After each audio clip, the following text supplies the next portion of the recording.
अंदर। और जब आप इसमें लगाओगे नेस्टेड इफ में भी, अगर आप नेगेटिव वैल्यूज के लिए कोई भी स्लैबिंग कर रहे हो, तो जहां हाईएस्ट टू लोएस्ट था वहां लोएस्ट टू हाईएस्ट हो जाएगा। ठीक है। और यस सर। लुकअप मेथड में हाईएस्ट टू लोएस्ट हो जाएगा। सॉरी, हाँ, हाईएस्ट टू लोएस्ट पे आप मूव करोगे, मतलब in terms of visibility, not in the value. वहां पे भी लोएस्ट टू हाईएस्ट ही है, यानी कि -100 बड़ा है कि -1 बड़ा है। -1 बढ़ा है। -1 बड़ा है, बट विजिबिलिटी के हिसाब से अगर हम एब्सोल्यूट करके देखते हैं तो वो उल्टी स्लैबिंग चल रही है, बट वो उल्टी नहीं है। मैथमेटिकल टर्म में अगर आप बात करोगे तो वो करेक्ट है कि -100 छोटा है तो मैं छोटे से बड़े की तरफ ही बढ़ रहा हूँ। ठीक है।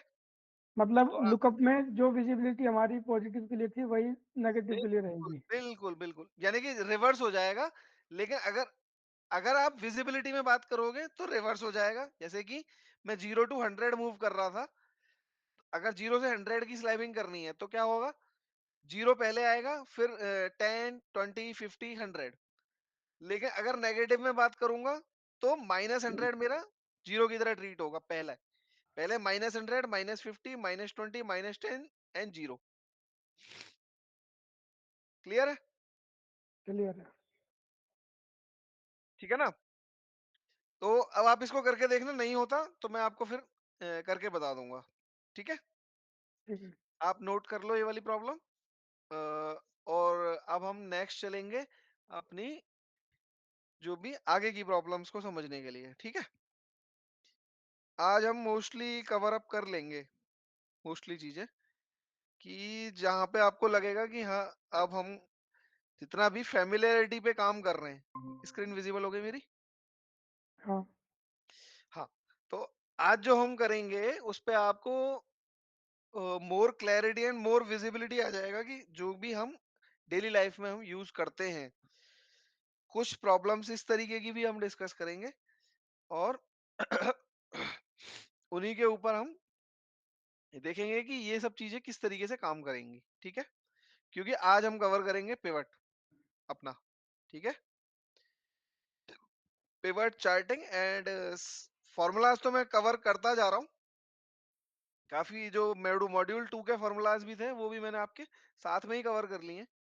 अगर आप देखोगे तो काफी सारे हमने कवर कर लिए हैं यहाँ पे।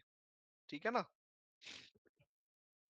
तो मैंने फॉर्मूले के सेक्शन को एक साथ ही डिफाइन किया ताकि हम डिफरेंस समझ पाए। कई बार ऐसा होता है ना कि मिक्सिंग में चलता है। तो और इन सब चीजों को ही हमें पिवट में भी करना है। जो हम फॉर्मूले से कर रहे हैं उसको अगर शॉर्ट डेटा है, पिवटाइज करना है, तो वो कैसे करेंगे। तो वो सारी चीजों की वजह से भी मैंने इन सबको कंबाइन कर लिया मॉड्यूल को, समझने की वजह से खाली। ठीक है। तो हम लोग लास्ट टाइम जो हमने डिस्कस किया था, हम थे कहाँ पे, लेफ्ट मिड और राइट पे।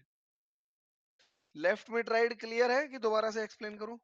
क्योंकि इसी के ऊपर हमें प्रॉब्लम आगे करनी है, सॉल्यूशंस।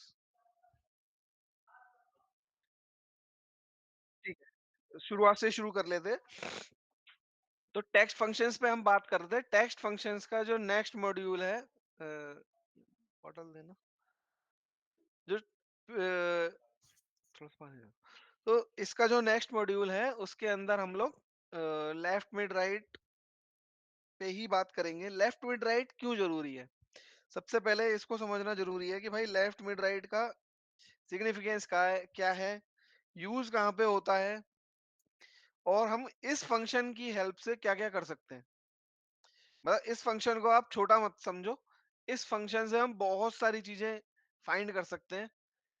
प्लस इसका जो सबसे बड़ा इम्पैक्ट है, एक छोटी टर्म में मैं आपको बताऊं तो टेक्स्ट एनालिटिक्स अगर आप रन करोगे कहीं पे भी, तो आपको लेफ्ट राइट और मिड फंक्शन आना बहुत जरूरी है।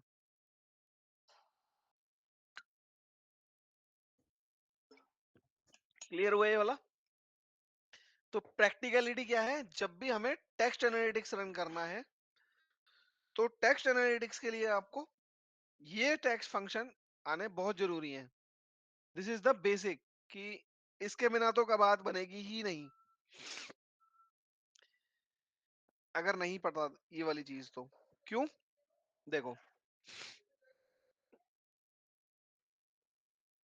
देखो, पहले लेफ्ट मिड राइट से पहले हम एक चीज की और बात करते हैं, या चलो पहले इसको रीहाइड्रेट कर देता हूँ ताकि हम अपने प्रीवियस क्लास पे कंबाइन हो जाए एक साथ, है ना। देखो, मेरे पास कोई स्ट्रिंग है, जैसे कि मैंने लास्ट टाइम वाला ही एग्जांपल लेते हैं। लेफ्ट फंक्शन क्या करता है, राइट फंक्शन क्या करता है, और मिड फंक्शन क्या करता है। देखो, मेरे पास कोई भी स्ट्रिंग है। अब स्ट्रिंग को जब भी काउंट करते हैं हम, तो इन सबको काउंट करने से पहले मैंने एक फंक्शन समझाया था आपको, विच इज कॉल्ड लेंथ। उसका सिंटेक्स था len, लेन। ये क्या करता है, जो भी आप टेक्स्ट इसमें पास ऑन करोगे, उसकी नंबर ऑफ कैरेक्टर्स बताता है, ठीक है। और टेक्स्ट की कोई भी स्ट्रिंग है, कोई भी स्ट्रिंग है मेरे पास, तो स्ट्रिंग कैसे बनती है, नंबर ऑफ कैरेक्टर्स से, ठीक है। तो this is the basic thumb rule कि कोई भी स्ट्रिंग कैसे बनी हुई है, कितने कैरेक्टर्स हैं उसमें, उससे ही हमारी स्ट्रिंग बनती है। तो स्ट्रिंग बनने का मेथड, कि जितने भी करेक्टर मैं कंबाइन कर रहा हूँ, करेक्टर कंबाइन करने से क्या मतलब है हमारा, चाहे उसमें आपका स्पेशल करेक्टर हो, चाहे उसमें अल्फाबेट हो, चाहे उसमें न्यूमेरिक हो, चाहे उसमें स्पेस हो। इवन स्पेस भी एक करेक्टर की तरह काउंट होता है, ठीक है। ठीक है। तो इन्हीं सब के कॉम्बिनेशन से हम क्या करते हैं, कुछ भी टेक्स्ट लिखते हैं तो उसके करेक्टर्स उसमें अवेलेबल होते हैं, और उन्हीं करेक्टर्स को हम बोलते हैं। एग्जाम्पल देखो, यहाँ पे ये सेल मैंने एक ब्लैंक छोड़ा, और यहाँ पे मैंने एक स्पेस लिख दिया, ठीक है। ये दो सेल है मेरे पास। अब दोनों की लेंथ चेक करते हैं। देखो, आया। जब ब्लैंक था, यानी कि ब्लैंक पे कोई भी करेक्टर नहीं है, लेकिन यहाँ पे अगर एक स्पेस लगा हुआ है, दैट मीन कि वो एक करेक्टर है। एक्सेल उसको एक करेक्टर काउंट कर रहा है। इसलिए कोई भी स्ट्रिंग में स्पेस भी है तो उसको हम ब्लैंक काउंट नहीं करेंगे। उस वो एक करेक्टर की तरह काउंट होगा। उसकी भी मेमोरी के अंदर एक वैल्यू अवेलेबल होगी, ठीक है। नाउ,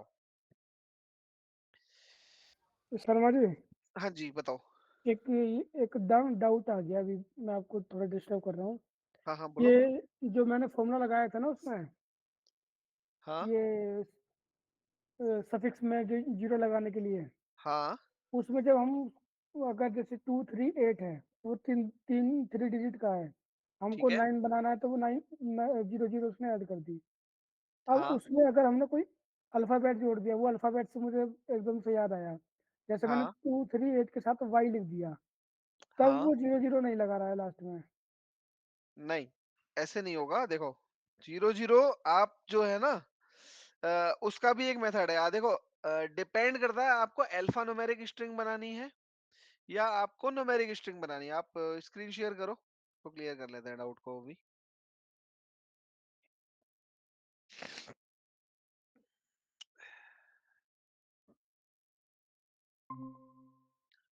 हाँ जी। ये जैसे ये वाला है ना, हाँ, ठीक है। अब मैंने अगर इसको 2381 की जगह पर अगर इसको वाई ये लिख दिया तो भी जीरो हो गया, यहाँ वाई कर दिया। देखो, हाँ, अरे तो देखो आ रहा है, वाई, आ देखो रहा है, आ रहा है। वाई करने में और इसमें मैं एक चीज और बता देता हूँ। जैसे ही आप वाई लिखोगे ना, तो हाँ। ये पूरी नंबर तो रही नहीं जाएगी, पहली चीज। ये टेक्स्ट में कन्वर्ट हो गई। आप अगर एम कॉलम में देखोगे अपनी वैल्यू, तो राइट से लेफ्ट हो चुकी है। अच्छा। अल्फा न्यूमेरिक स्ट्रिंग बोलते हैं इसको। तो न्यूमेरिक का कोई बिहेवियर अगर आप इस पे अप्लाई करना चाहोगे ना, वैसे तो हम यहाँ पे अभी टेक्स्ट कन्वर्ट ही कर रहे हैं, तो कोई प्रॉब्लम नहीं है। जो मेथड आपने लगाया है वो ठीक है, ठीक है। यहाँ पे एक चीज और बता देता हूँ मैं आपको। जो अभी मैं लेंथ फंक्शन बता रहा था ना, हाँ, तो वो हमने लास्ट क्लास में कवर किया था। किया था। तो लेंथ फंक्शन को भी हम यूज कर सकते हैं बड़ा सिंपल तरीके से। कि कितने जीरोस आपको चाहिए, देखो। चलो, लेन आपका ये डाउट क्लियर हो गया। मैं आपको एक चीज और बता देता हूँ हाँ, अभी। हो गया, हो गया। ठीक है, लेन ही स्क्रीन। लगा, मैंने लेन ही लगाया इसमें। हाँ, लेंथ लगाया है आपने, मेरे को पता है। तो लेंथ निकाल के ही आप फिक्स भी कर सकते हो, और बस उसी से डायनामिक करना है, सिंपल। तो जीरोस उतने ही लगेंगे हमेशा, कोई प्रॉब्लम नहीं है। ठीक है ना? ठीक है, ठीक है।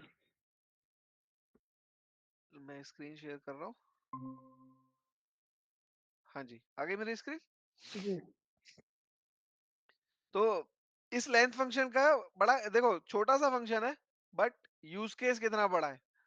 और ये नंबर जो है, जब आप कोई ऐसे बैंकिंग सिस्टम में जब आप काम करते हो, ज्यादातर बैंकिंग डेटा पे अगर आप काम करोगे, ट्रांजैक्शन नंबर पे या किसी भी अकाउंट नंबर पे, तब आपको इन सब चीजों की जरूरत पड़ती है।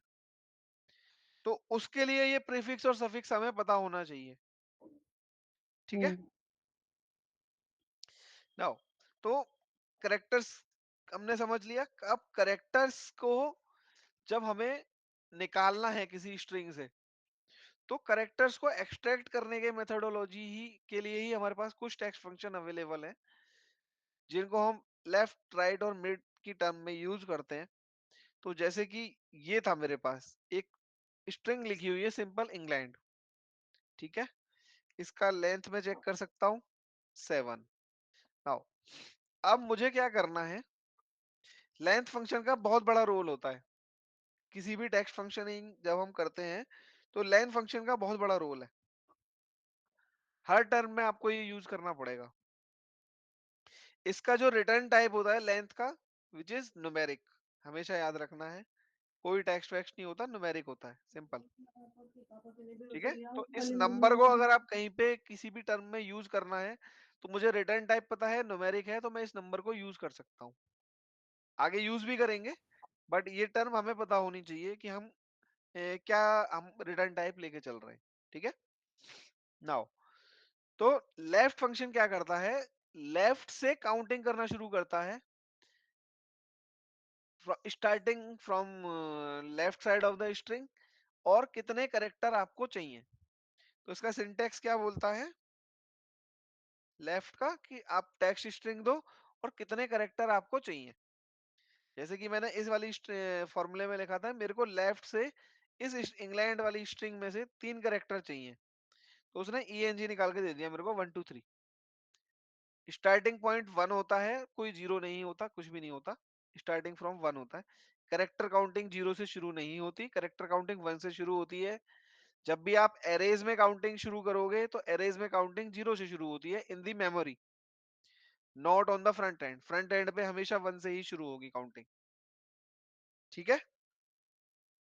तो ये कॉन्सेप्चुअल क्वेश्चन आपसे पूछा जा सकता है, अगर कोई एक्सेल में ग्रैनुलरिटी में जब बात करें कि भाई एरे में तो हमें, जब भी आप पढ़ोगे कहीं एरे के बारे में, तो एरे में आपको ना हमेशा जीरो से काउंटिंग शुरू करती है, तो वो मेमोरी के अंदर होता है जीरो से शुरू।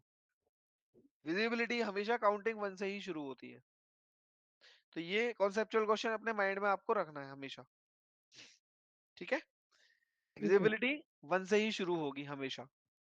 नाउ, अब ऐसे ही राइट से देखेंगे, तो राइट का भी सिंटेक्स क्या है, नंबर टेक्स्ट देना है और नंबर ऑफ करेक्टर, यानी कि वो राइट मोस्ट से शुरू करेगा और वहां से रिवर्स में काउंटिंग शुरू करेगा। तो मैंने इसको बोला कि 2 ले चाहिए, तो इसने N और D मेरे को उठा के दे दिया लास्ट से। ठीक है।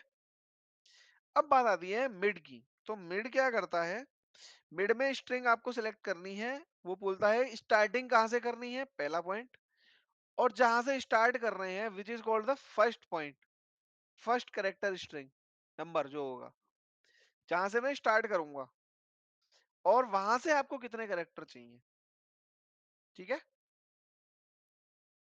तो मैंने इस एग्जांपल में क्या लिया था, मैंने लिया था फोर्थ नंबर से। तो पहले नंबर पे मेरा था 3, तो यानी कि यहाँ पे 4 कहां से शुरू होगा, L से शुरू होगा, और फिर मैंने 3 करेक्टर उठाए थे, तो 4 वाली पोजीशन हो गई 1, उसके बाद वाली 2, उसके बाद वाली 3। तो यहाँ पे हो गया LAN 1 2 3। तो इसने मेरे को LAN रिजल्ट दे दिया मेरे को। मेरे को 3 चाहिए थी, अगर मैं यहाँ पे 5 कर देता, तो ये मेरे को पूरा उठा के दे देता, उसके आगे है ही नहीं है। ठीक है ना। तो जितने होंगे उतने देगा। अगर मैं यहाँ पे लगा देता हूं, तो ये दे देगा मेरे को। ठीक है, और कैरेक्टर्स बढ़ा दिए मैंने उसमें। अभी इस एग्जांपल को यही रहने देते हैं और इसको 3 ही रखते हैं। ये लेफ्ट राइट मिड क्लियर हुआ। जस्ट बेसिक नंबर नहीं अभी हमने एंटर नहीं किए हैं, न पोजीशन एंटर की है। पोजीशन से वो मेरे को स्ट्रिंग में से क्या निकाल के दे रहा है ये बताया है। ठीक है। ठीक है ठीक है। हाँ जी। नाउ अब इसकी कहानी पे आगे बढ़ते हैं कि लेफ्ट राइट और मिड में मिड को हम यूज कैसे कर सकते हैं। ठीक है, एक सेकंड रुको।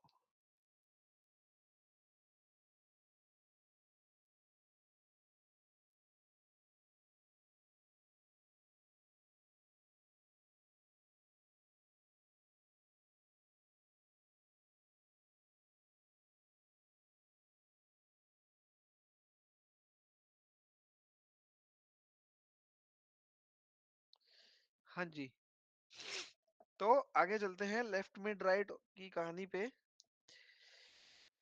आपने कई जगह फॉर्म्स देखे होंगे। फॉर्म्स किस तरीके के, जैसे मैं एक नाम लिखता हूँ।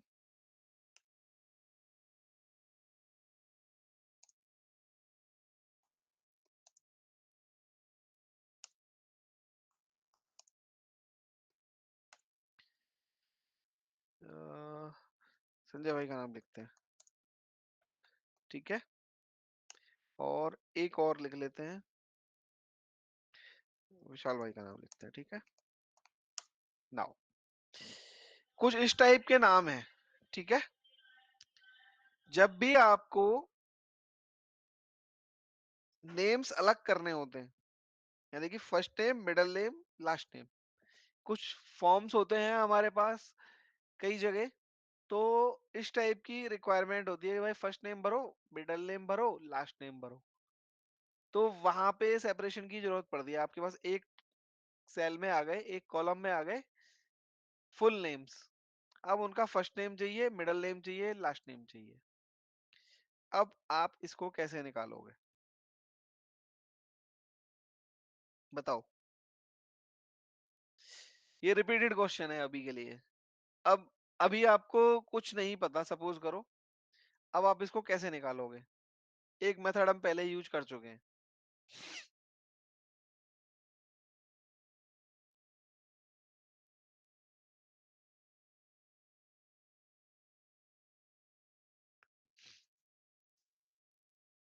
नहीं पता,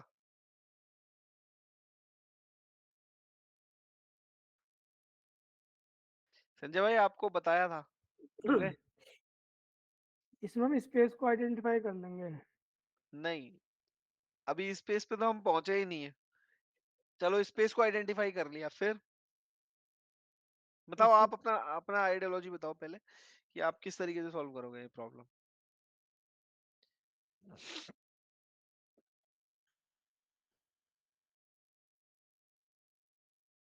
स्पेस आइडेंटिफाई कैसे करेंगे,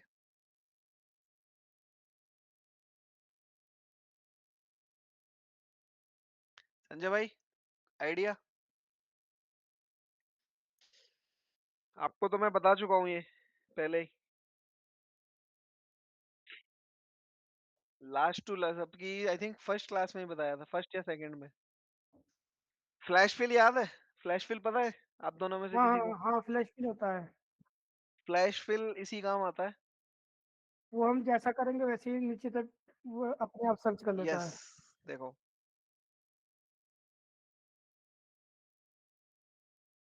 देखो, नहीं फॉर्मूला देखो, फ्लैश फिल कोई फॉर्मूला नहीं है। फ्लैश फिल एक इनबिल्ट मेथडोलॉजी है। ठीक है, और ये कैप्स में नहीं है, इसका और में शॉर्टकट भी है। होता है, कंट्रोल ई। हाँ शॉर्टकट से लगा लो, बट आपको बताने की वजह से मैं लगा रहा हूँ। देखो, इसने मिडल में भी फर्स्ट ही उठा लिया है।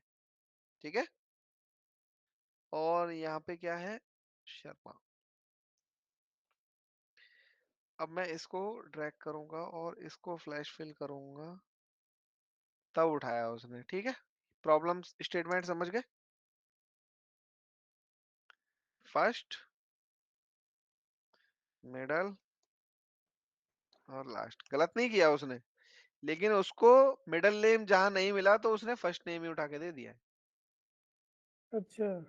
अब आपका फ्लैश फिल वाला मेथड जो था, जो डायनामिकली, मतलब इससे क्या पता चला कि जो डायनामिक में मैं अगर फ्लैश फिल लगा रहा हूँ तो विच विल नॉट वर्क, ठीक है। यानी कि अगर सेम काइंड ऑफ स्पेसिंग है और आपको सेपरेट करने हैं तो आप फ्लैश फिल कर सकते हो, ठीक है। तो फ्लैश फिल आपका मेथड फेल हो गया। ये पॉइंटर ध्यान रखने हैं, ठीक है। अभी आपको याद नहीं आ रहा था, लेकिन ये फर्स्ट अटेम्प्ट में हमारे माइंड में स्ट्राइक करने चाहिए, हाउ मेनी मेथड्स। क्योंकि एक्सेल पे जब हम काम करते हैं ना, तो सबसे पहले अगर आपको थोड़ा सा आगे बढ़ना है और प्रो जॉब करना है, तो प्रो जॉब के लिए देखो, हर वर्क को करने का एक मेथड नहीं है एक्सेल में, 2 से 3 मेथड हर फंक्शनलिटी के लिए अवेलेबल है। क्यों अवेलेबल है? दो दो तो है ही है कम से कम। मैंने दो क्यों बोला? क्योंकि देखो, एक मेथडोलॉजी मेरे पास क्लिकेबल हर चीज के लिए अवेलेबल है यहाँ पे, हर एक प्रॉब्लम स्टेटमेंट के लिए। दूसरा, मेरे पास फॉर्मुलेशन अवेलेबल है, तो मैं फॉर्मूले से भी कर सकता हूँ, क्लिक से भी कर सकता हूँ, चॉइस मेरी होती है, लेकिन अवेलेबिलिटी है। इसीलिए बोलते हैं कि हर कोई सीख लेता है एक्सेल, यूज केस है, but depend on problem. Clickable चीज डायनामिकली नहीं चलती, वो स्टैटिक वर्क करेगी, क्योंकि उस पर आपको जाके क्लिक करना पड़ेगा। बट फॉर्मूला डायनामिकली भी चल जाएगा। एक बार आपने सेपरेट करके लगा दिया तो बस ड्रैग ही करना है, आपको कुछ नहीं करना, फॉर्मूला अपने आप काम कर लेगा, ठीक है। आपको हर बार जाके वो मेथोडोलॉजी सेलेक्ट नहीं करनी पड़ेगी। लेकिन दो मेथड तो होते ही हैं मोस्टली प्रॉब्लम्स को सॉल्व करने के लिए।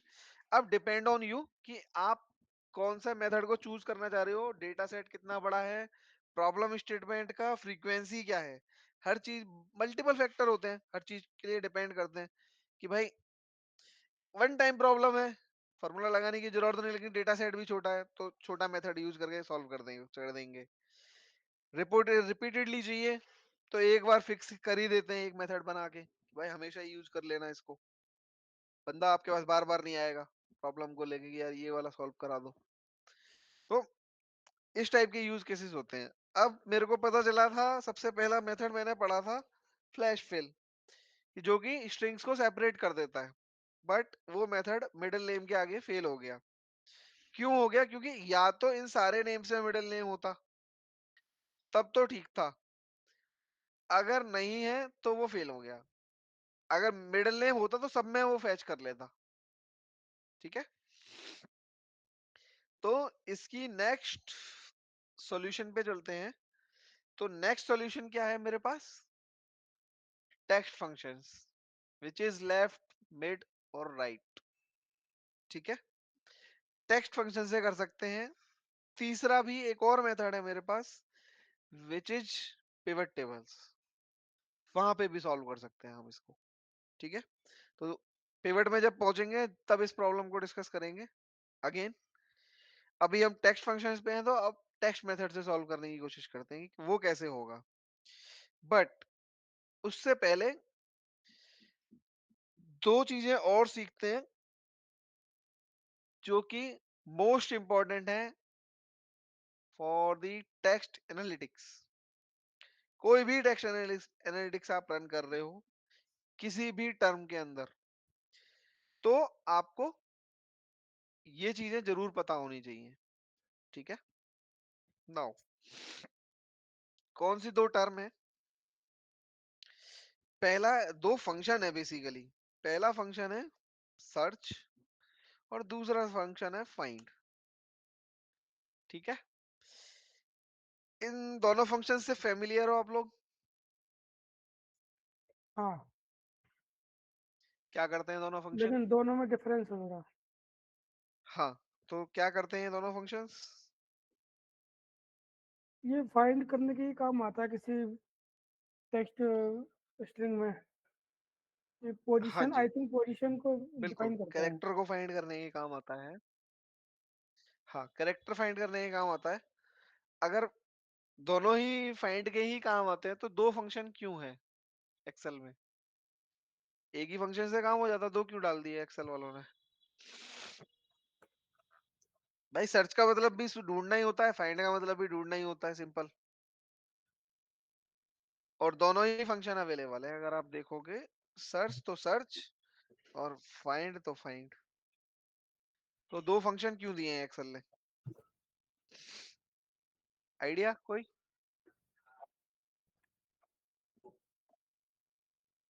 चलो, ज़्यादा टाइम नहीं लेते, मैं बताता हूँ। क्यों दिए हैं एक्सेल ने ये 2 फ़ॉर्मूलाज़? एक्सेल ने इसलिए दिए हैं क्योंकि दोनों में एक बेसिक डिफरेंस होता है। वो बेसिक डिफरेंस क्या है? देखो, सर्च फंक्शन जो है, वो किसी भी डिपेंडेंसी नहीं है उसकी कैरेक्टर पे, but find function is a case sensitive.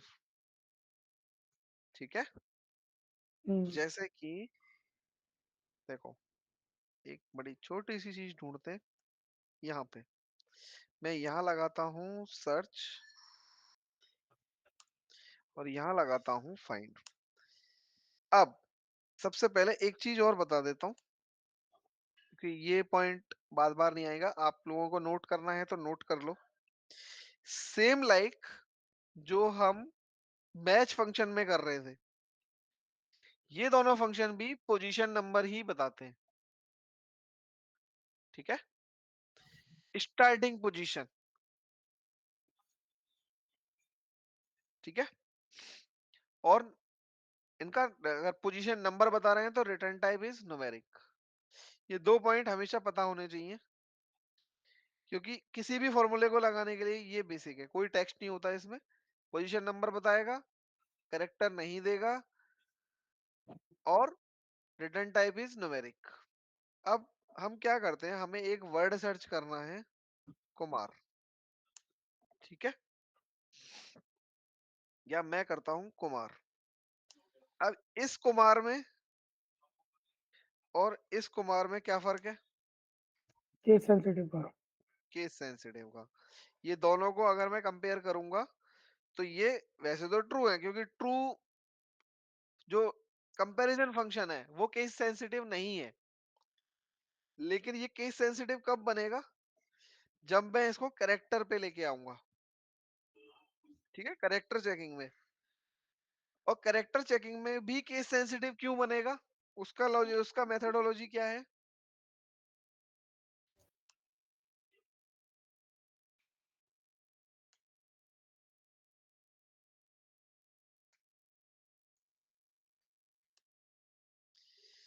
क्या फंक्शन होता है यार वो, मैं ढूंढ के बताऊंगा आपको। हाँ, बताओ, दोनों के में डिफरेंस क्यों आएगा अगर मैं करेक्टर लेवल पे कंपेयर करूंगा तो?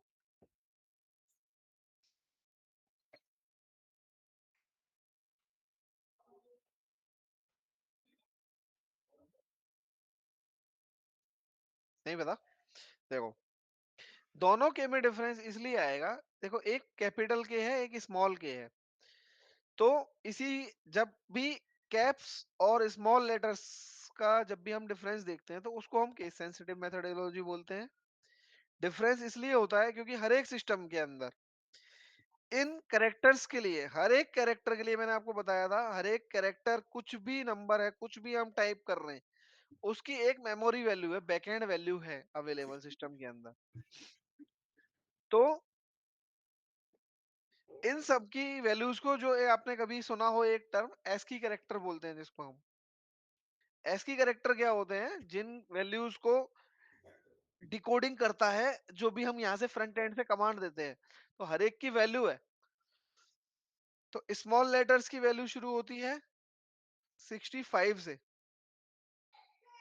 अल्फाबेट्स की बात कर रहा हूं मैं, 65 से शुरू होती है।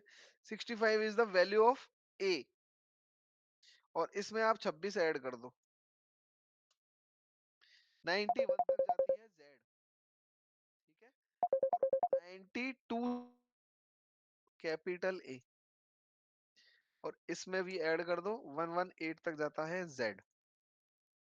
ठीक है, तो इनके बीच में अल्फाबेट्स की वैल्यू लाई कर दी है, और वो बराबर इसीलिए नहीं होते क्योंकि उन दोनों की बैकएंड वैल्यू बराबर नहीं है, दैट्स व्हाई। इसलिए स्मॉल के और कैपिटल के बराबर नहीं होते। ये बेसिक क्लियर हुआ, इसको आप नोट कर सकते हो अपने पास, ये कॉन्सेप्चुअल क्वेश्चन है। ठीक है, ठीक है। हाँ जी, तो आगे चलते हैं। अब हमने केस सेंसिटिव समझ लिया कि केस सेंसिटिव प्रॉब्लम्स क्या होती है, जहां पे ये कैपिटल और स्मॉल वाला जो फंडामेंटल होता है वही केस सेंसिटिव होती है। ठीक है, नाउ तो सर्च फंक्शन क्या करता है, is a non case sensitive function, और फाइंड क्या है, is a case sensitive function. अब हम सर्च करते हैं उस इसी कैपिटल कुमार को।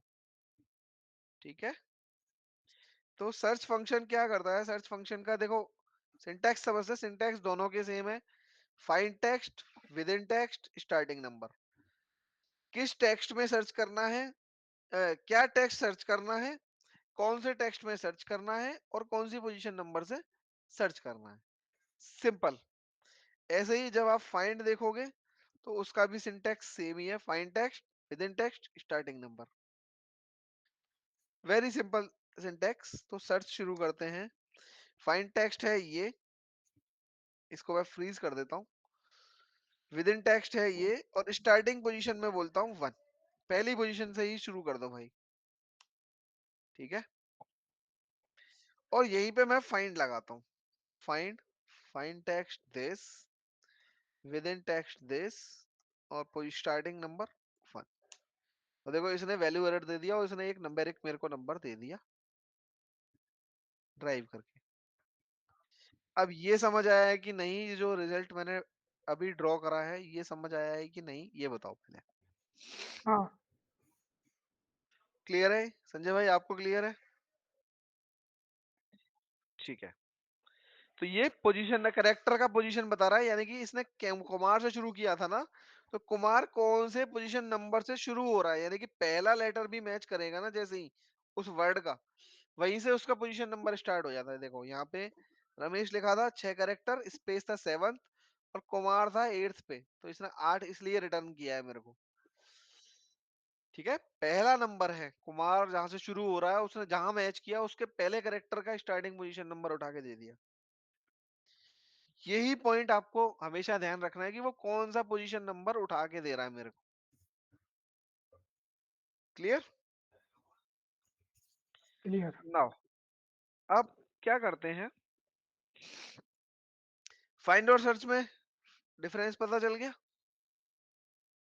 तो जब भी टेक्स्ट एनालिटिक्स करना है, यानी कि कोई भी आपको रैंडम वर्ड किसी भी टेक्स्ट के अंदर ढूंढना है, तो आपको फाइंड फंक्शन यूज नहीं करना है, ये चीज हमेशा ध्यान रखनी है। फाइंड वहीं पे यूज करना है जहां आपको पता है कि भाई ये केस सेंसिटिव और एग्जैक्टली यही ढूंढना है।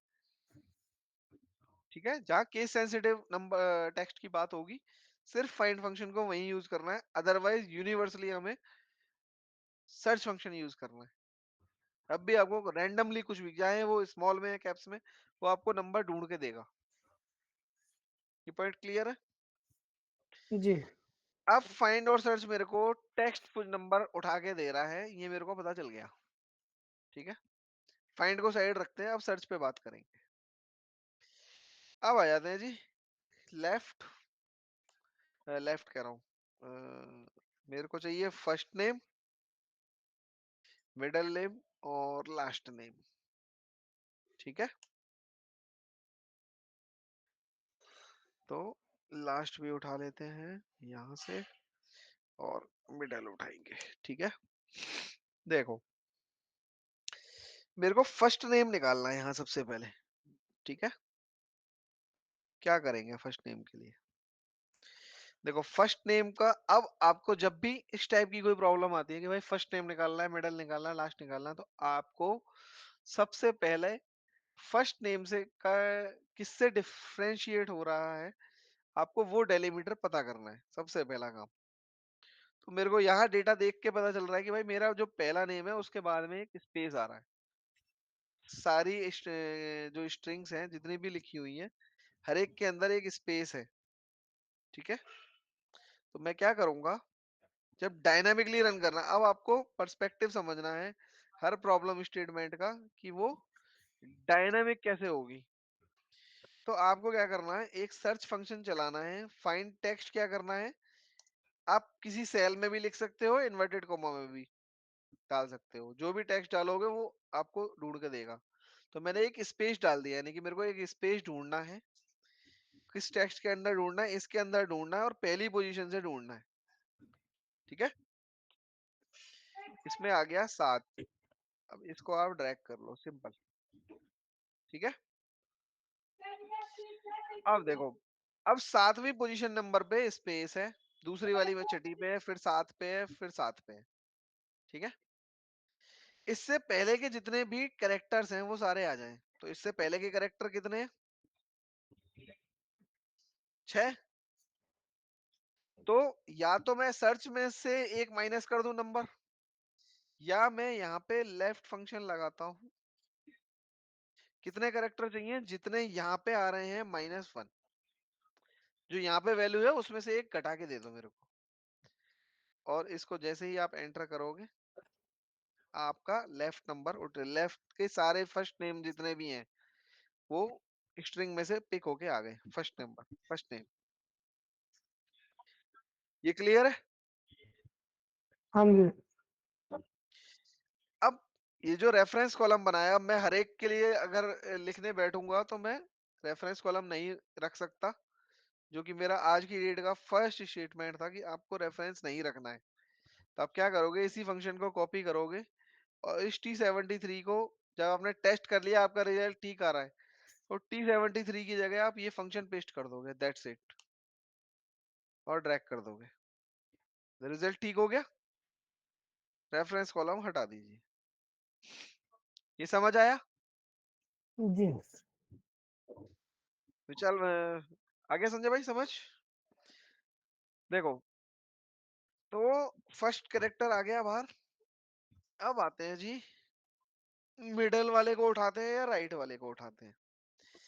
अब राइट के लिए क्या करेंगे भाई, पहले के लिए तो चलो सबसे आसान था यार, स्पेस देख लिया और काम हो गया। अब राइट वाले के लिए क्या करें,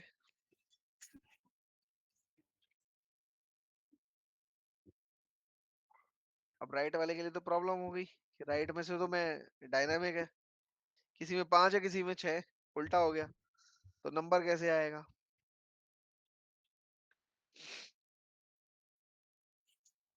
सही सही, सही बात कह रहा हूँ। तो अब राइट राइट उठाने के लिए क्या करेंगे, थोड़ा सा लगाओ दिमाग, क्या कर सकते हैं। देखो, मैंने आपको राइट फंक्शन बताया है, राइट कैसे काम करता है, सर्च फंक्शन बताया, सर्च काम करता है। राइट के लिए एक लॉजिक बनाना है मेरे को। राइट के लिए क्या लॉजिक बनाऊं, क्या समझ आ रहा है आपको, रैंडम बताओ, मतलब आपको जो समझ आ रहा है। क्योंकि अगर हम लॉजिक नहीं बिल्ड कर पाए ना इसका, तो समझ नहीं आएगा। मैं, मेरे को बताने में कोई प्रॉब्लम नहीं है, 2 मिनट लगेंगे, सारा लॉजिक डिफाइन करूंगा, बट आपका जो माइंड सेट है वो इस प्रॉब्लम स्टेटमेंट पे कितना जा रहा है, कितना हिट कर पा रहा है, वो समझना पहले जरूरी है। मतलब आप ये पूछ रहे हैं कि राइट से कॉलम लिखना है। अब हमें जो लास्ट नेम है वो निकालना है। अच्छा। राइट से निकलेगा, राइट में है सारा, हाँ। तो कैसे निकाल सकते हैं अब ये बताओ। मैंने लास्ट लास्ट नेम निकालने के लिए अब पहले बात कर रहा हूँ, कैसे निकाल सेम सकते हैं बताओ। सेम चीज रहेगी, यहाँ पर प्लस कर देंगे, राइट फंक्शन लगा के स्पेस से प्लस, स्पेस की बताओ, पोजीशन निकाल कर। चलो मैंने, हाँ अच्छा, राइट स्पेस की पोजीशन कैसे निकालेंगे बताओ। स्पेस की पोजीशन सर्च सर्च फंक्शन से। से, सर्च से निकालेंगे। ठीक है, सर्च मैंने लिखा, विद इन टेक्स्ट लिखा, अब क्या सिलेक्ट करूं, नंबर, स्टार्टिंग पोजीशन नंबर क्या सिलेक्ट करूं। स्टार्टिंग पोजीशन, हाँ इसमें लेंथ लगा सकते हैं हम, लास्ट की। लास्ट की लेंथ लगाऊं यहाँ पे सर्च के बाद में स्टार्टिंग नंबर के लिए। हाँ स्टार्टिंग नंबर की लेंथ लगा देंगे, उससे हमें लास्ट का नंबर पता चल जाएगा। कैसे बताओ, लिखूं लेंथ। हाँ लेंथ लगा लो, एलियन। Then- हाँ यही दोबारा से कॉलम का सेल नंबर, ठीक है। ठीक लेंथ है। आ गई। अब यहाँ से हमें लगाना है, यहाँ से ये तो स्क्वायर। स्टार्टिंग नंबर तक आपने, आपका सिंटेक्स कंप्लीट हो गया है यहाँ पे लेन फंक्शन पे। हाँ। अब क्या लगाऊंगा? अब तो कुछ लगा ही नहीं सकते आगे।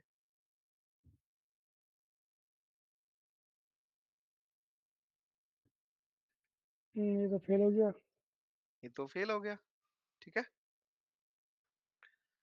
देखो अब यहाँ पे समझने की दो चीजें हैं। दो तरीके से ये प्रॉब्लम सॉल्व हो सकती है। कैसे?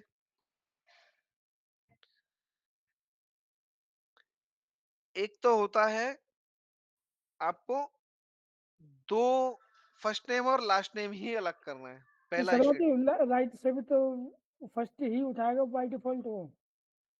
नहीं, राइट से फर्स्ट तो उठाएगा, आपने बात ठीक बोल ली। राइट से फर्स्ट कैसे उठा लेगा, पहले तो ये बताओ मेरे को। नहीं, जब हमने राइट लगाएंगे देखो तो सर्च फंक्शन जब आप लगा रहे हो तो उसमें राइट फंक्शन नहीं डाला आपने। Search function starting position number पूछ रहा है, कहाँ से शुरू करना है आपको। समझे?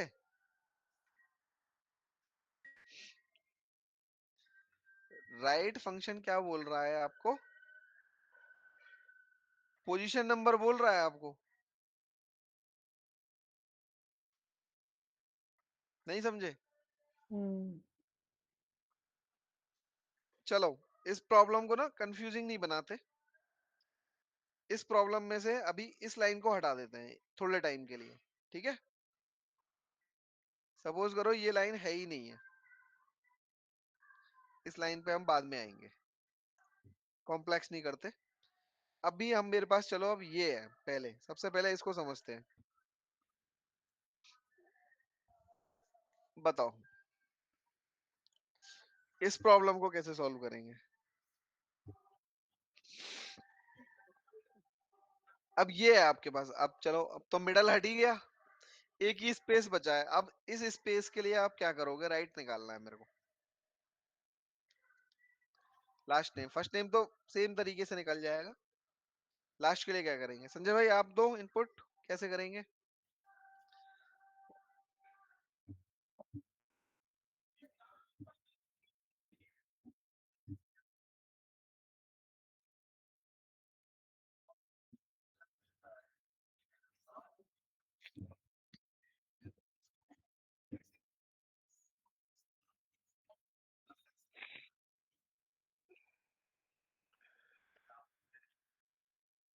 नहीं लग रहा, कोई बात नहीं।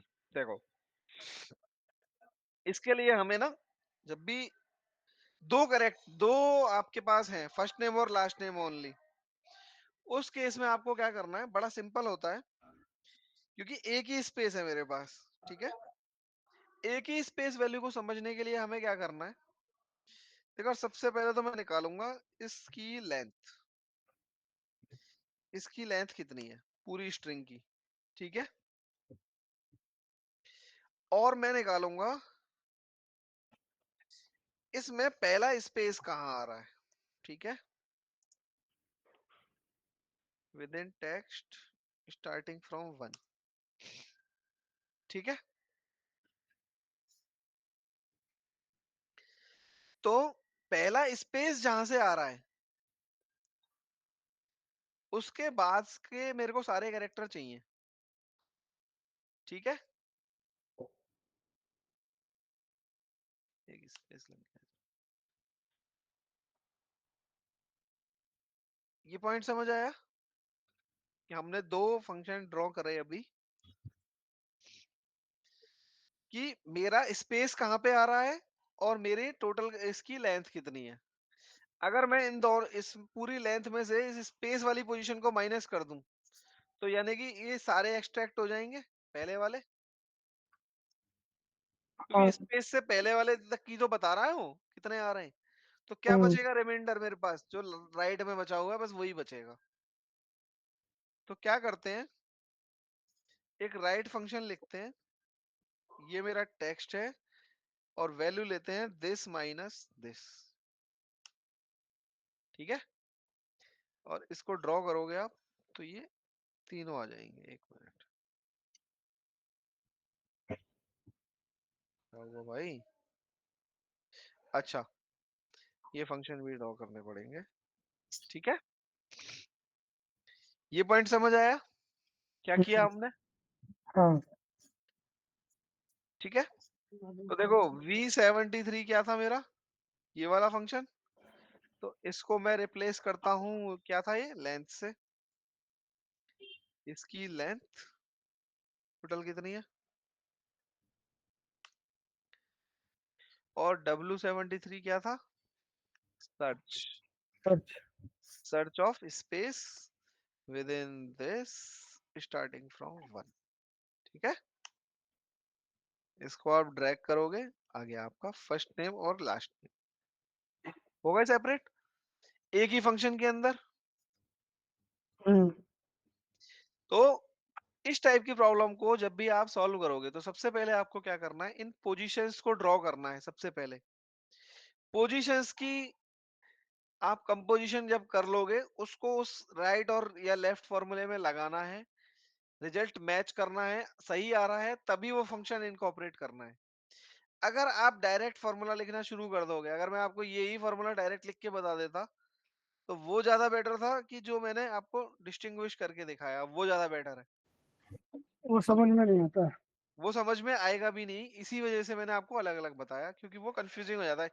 सब सबसे पहले हमें ये समझना है कि भाई इस पे आ क्या रहा है। इस पे आ रहा है 12 और इसका रिजल्ट आ रहा है 6। तो मैं उससे समझ सकता हूँ कि भाई डिफरेंस को किस तरीके से पिक करना है। लेफ्ट राइट की कहानी क्लियर हो गई।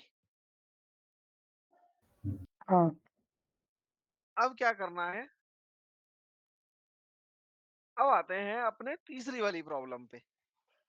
ठीक है, क्योंकि जब भी हमें, अब मेरे को मिल गया कि कुछ लेफ्ट फर्स्ट मिड और राइट लास्ट नेम वाले हैं प्रॉब्लम्स, और कुछ हैं जो फर्स्ट नेम और लास्ट नेम ही कंटेन कर रहे हैं। ठीक है, तो उनका, उनके लिए हम प्रॉब्लम स्टेटमेंट किस तरीके से या कौन से में कौन सा फंक्शन यूज करेंगे, सबसे पहले हम अलग करते हैं, फिर इनका कॉम्बिनेशन फॉर्मूला किस तरीके से रन करेगा वो समझेंगे। तो मैं पहला अब यही उठा के लेके आता हूँ प्रॉब्लम।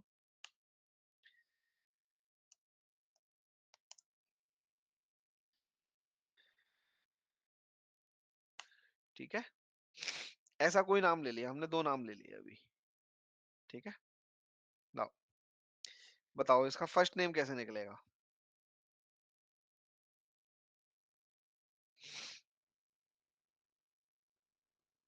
हेलो, बताइए, अभी तो बताया यार। फर्स्ट नेम तो लेफ्ट से निकल जाएगा, लेफ्ट सर्च से। हाँ जी, लेफ्ट लिया और इसमें सीधे सर्च लगा दिया। भाई स्पेस को ढूंढ ले, इस वाले टेक्स्ट में ढूंढ ले और पेजी पोजीशन से ढूंढ के और एक कैरेक्टर माइनस कर दो उसमें। ठीक है, अगर एक माइनस नहीं करता तो क्या आएगा? तो स्पेस ले लेता साथ में। एक स्पेस ले लेगा साथ में, बिल्कुल करेक्ट। ठीक है, इसलिए हमेशा ध्यान रखना है, जब भी आप कोई भी किसी की भी कोई भी स्ट्रिंग उठाओगे तो उसका प्लस माइनस आपको जरूर देखना है, कि जहां तक मैं उठा रहा हूं उससे एक माइनस ही होगा। ठीक है, ऐसी प्रॉब्लम्स भी आएंगी जब आप सॉल्व करोगे इस टाइप की डायनामिक प्रॉब्लम्स। अब आते हैं अपनी पुरानी वाली स्टेटमेंट पे ही, कि भाई अब पहले लास्ट नेम उठाना है और उसके बाद में मिडिल नेम उठाना है भाई। ठीक है, क्या करें? ये तो फिर वही प्रॉब्लम आ गई कि भाई अब मेरे को लास्ट नेम कैसे उठाना है। अब तक तो मैं चलो सिंगल वाला था, लेंथ माइनस करके और उससे कर लिया मैंने। अब क्या करूं? अब करो ब्रेनस्टॉर्म, किस तरीके से कर सकते हैं। आपको ये वाला मेथड बता दिया मैंने, सिंगल वाला। अब इसके लिए बताओ क्या मेथडोलॉजी यूज कर सकते हैं। आइडियाज है, बताओ यार, गलत होगा तो कोई बात नहीं, गलत ही सही, सही कर लेंगे उसको।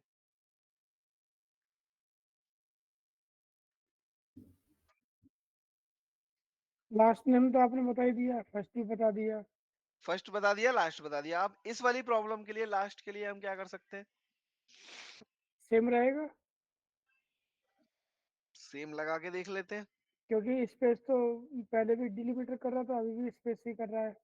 ठीक है, चलो पहला आपका वाला पॉइंट सॉल्व करते हैं। क्या लगाया था? Length of this minus search space with in this starting from 1। ठीक है, वन। यही लगाया था। हाँ जी।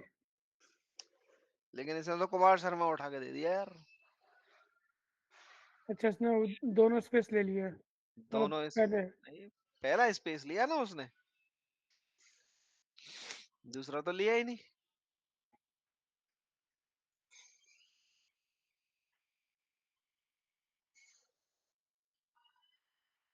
नहीं लिया उसने दूसरा स्पेस। अब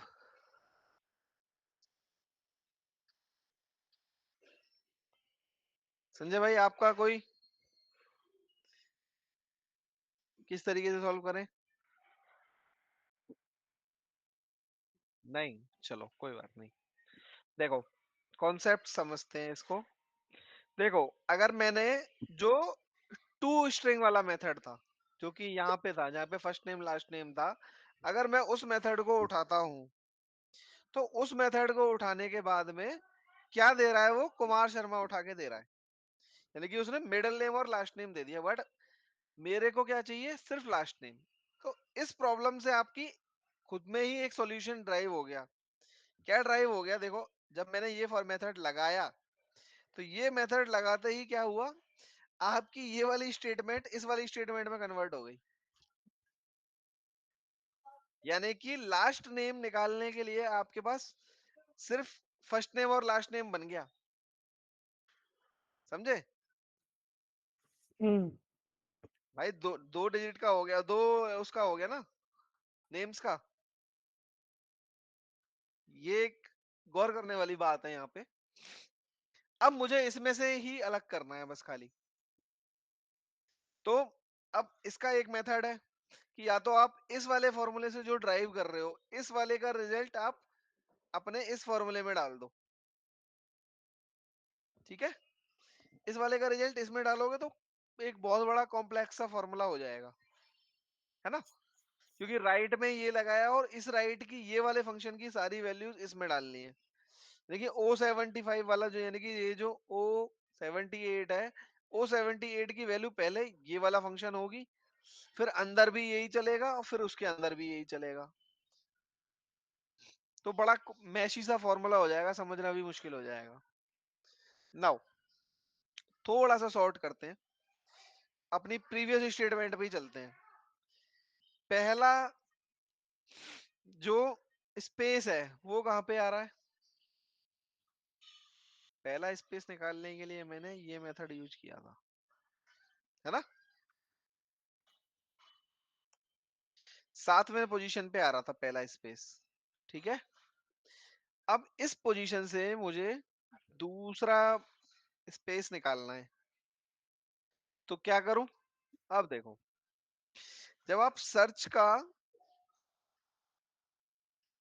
लगाते हो सिंटेक्स, सिंटेक्स क्या बोलता है आपको?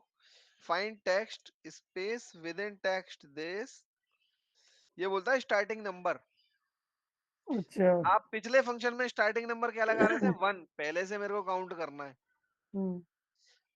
अब स्टार्टिंग नंबर क्या हो जाएगा? यहाँ 7 हो जाएगा अब। ठीक है, ठीक है। 7 से शुरू किया तो भी 7 आ रहा है। अब दूसरे वाले का देख लेते हैं भाई।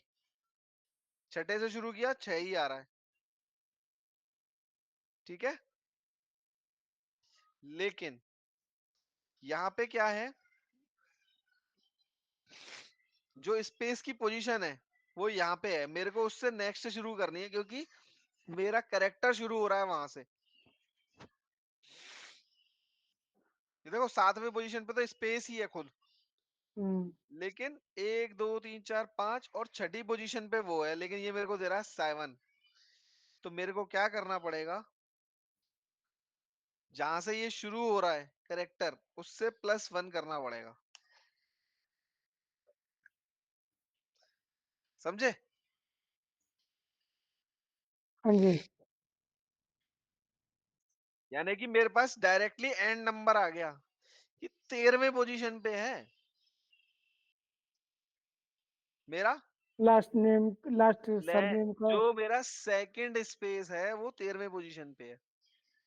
समझ गए? अब यहाँ W78 जो मैंने यहाँ पे लगाया है, W78 का फॉर्मूला, उसको मैं यहाँ से उठाऊंगा कॉपी और W78 की जगह डाल दूंगा, बस दैट्स इट। सेम रहा, इसको डिलीट भी कर दूंगा तो कोई प्रॉब्लम। ये समझ आ गया? हाँ जी। बस अब मेरे पास सेकंड पोजीशन आ गई। सेकंड पोजीशन आते ही आप क्या करोगे, इसी मेथड में लगा दोगे, इसकी जगह पर ये नंबर आ गया।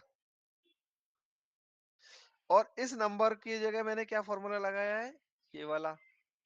तो इस फॉर्मूले को आप कॉपी करोगे और X78 की जगह पे रख दोगे, तो एक ही फॉर्मूले में बन गए दोनों। और अब आप देखोगे यहाँ पे तो कोई ना प्री स्पेस है ना पोस्ट स्पेस है, ना यहाँ पे है ना यहाँ पे है। ठीक है, अब बताओ, ये समझ आया? आ गया। आ गया जी? आसान है, कॉम्प्लेक्स है, टफ है, मॉडरेट है, बताओ क्या है? नहीं, आसान तो नहीं है। आस- आसान नहीं है। लॉजिक क्लियर हुआ? हाँ, लॉजिक क्लियर है। मतलब ऐसा देखो, नहीं कर सकते, एक साथ नहीं लिख सकते, वो अलग अलग सेल को में लिख लिख के उसको कॉपी करके कर सकते हैं। हाँ जी, देखो, जगर अगर आप डायरेक्ट ये फॉर्मूला अगर आपको नहीं पता, ये कॉन्सेप्ट को समझने का एक ही मेथड है, जो जिस तरीके से मैं आपको फॉर्मूला ड्राइव करके बता रहा हूँ, ब्रेक करके सेपरेट करोगे ना, तो रिजल्ट करेक्ट भी आएगा और समझ भी पाओगे कि मेरे को प्रॉब्लम कहाँ पे है। देखो, मैं आपको एक बड़ी छोटी सी चीज दिखाता हूँ। जब आप इस फॉर्मूले को एवेलुएट करोगे, एवेलुएट में क्या करता है ये देखो, स्टेप इन करोगे ना, एवेलुएट करने जाएंगे ना, तो ये देखो, ये ही नंबर लगाता है। यहाँ पे देखो, देख रहे हो, हम्म। पुट करता जा रहा है और वहां पे पोजीशन निकालता जा रहा है उसकी। आ रहा है, देखो, 7+1 8 लगाया, फिर उसने ये किया और उसने फाइनल रिजल्ट पे लगा दिया 6 और उठा के दे दिया ये। इससे क्या, इवेल्युएशन से क्या पता चलता है, जो मेथोडोलॉजी हम लगा रहे हैं इसी तरीके से हमारा स्टेप बाय स्टेप हमें रन करना है, जो भी मेथोडोलॉजी हम रन करेंगे।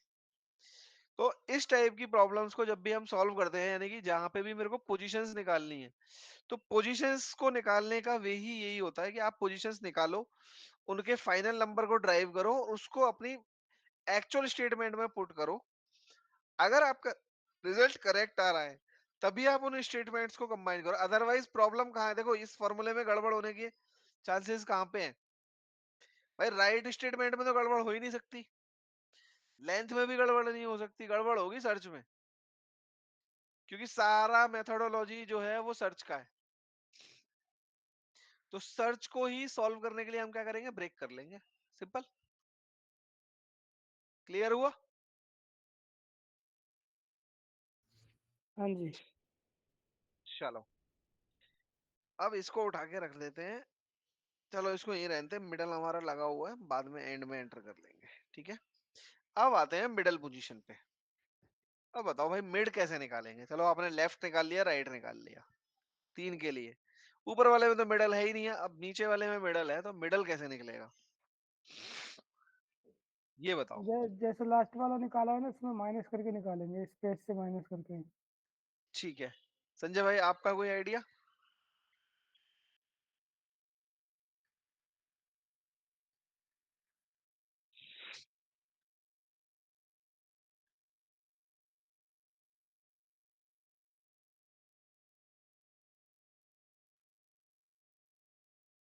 मिड, हाँ ठीक है, मिड मिड तो हम लगाएंगे ही, खैर मिडल निकालना तो मिड फंक्शन ही लगेगा। लेकिन मेथोडोलॉजी क्या अप्रोच आप यूज करोगे? अप्रोच सबसे पहले बताओ।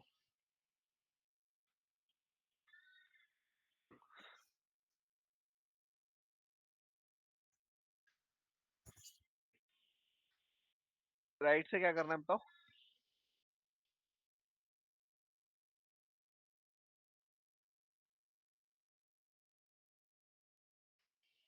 नहीं, फाइंड तो हम यूज नहीं करेंगे, सर्च ही यूज करना है आपको, पहला मेथड। ठीक है, क्योंकि फाइंड सिर्फ वही यूज करना है जहाँ केस सेंसिटिव हो। जनरल एनालिटिक्स आप या कोई भी फॉर्मुलेशन आप करोगे तो आप सर्च ही यूज करो। वो आपके लिए बेटर होगा, बेटर ऑप्शन है। जहाँ केस सेंसिटिव हो सिर्फ वही फाइंड यूज करना है। चलो, ज्यादा टाइम नहीं लगाते। देखो, अभी हमने एक प्रॉब्लम में निकाला कि हमने पहला स्पेस निकाला और दूसरा स्पेस निकाला, यहां तक हम पहुंच गए थे। अब पहले और दूसरे स्पेस के कैसे निकाला था? देखो, पहला स्पेस निकाला था इस तरीके से, सिंपल स्टार्टिंग पोजीशन 1। ठीक है, और दूसरा स्पेस कैसे निकाला था हमने? इसी में सर्च से। With in this, starting from this plus 1। ठीक है, ये निकाला था। अब देखो, इन दोनों स्पेसिस के बीच में ही तो मेरा मिडल करेक्टर है। अगर मैं इसमें से इसको माइनस कर दूं तो मेरे मिडल करेक्टर की लेंथ आ जाएगी।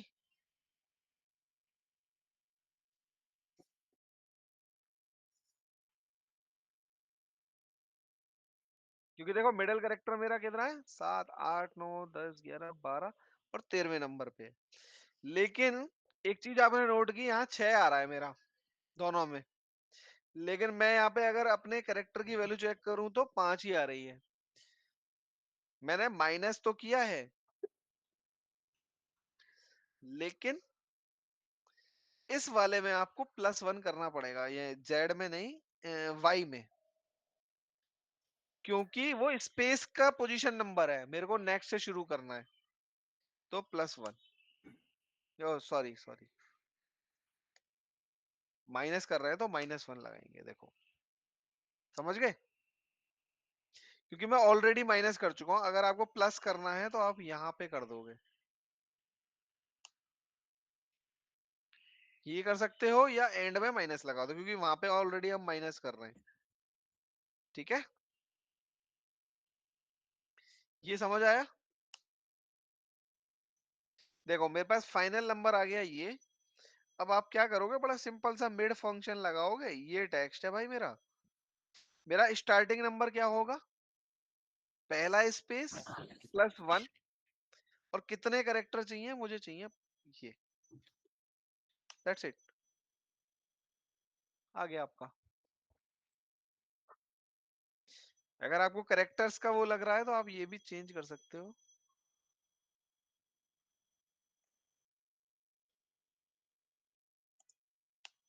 कुछ भी रख लो। ठीक है, ये समझ आया नहीं आया पहले ये बताओ?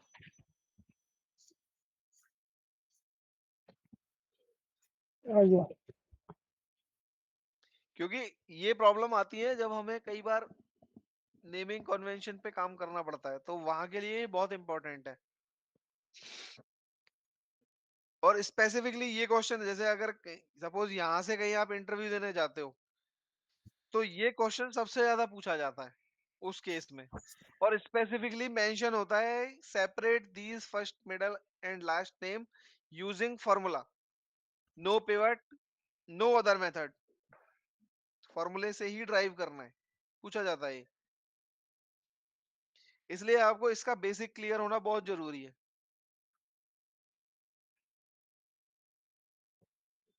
कोई डाउट? तो ये सिर्फ नेमिंग के लिए ही यूज होता है जैसे, या फिर किसी और के लिए भी? हाँ जी, हाँ जी।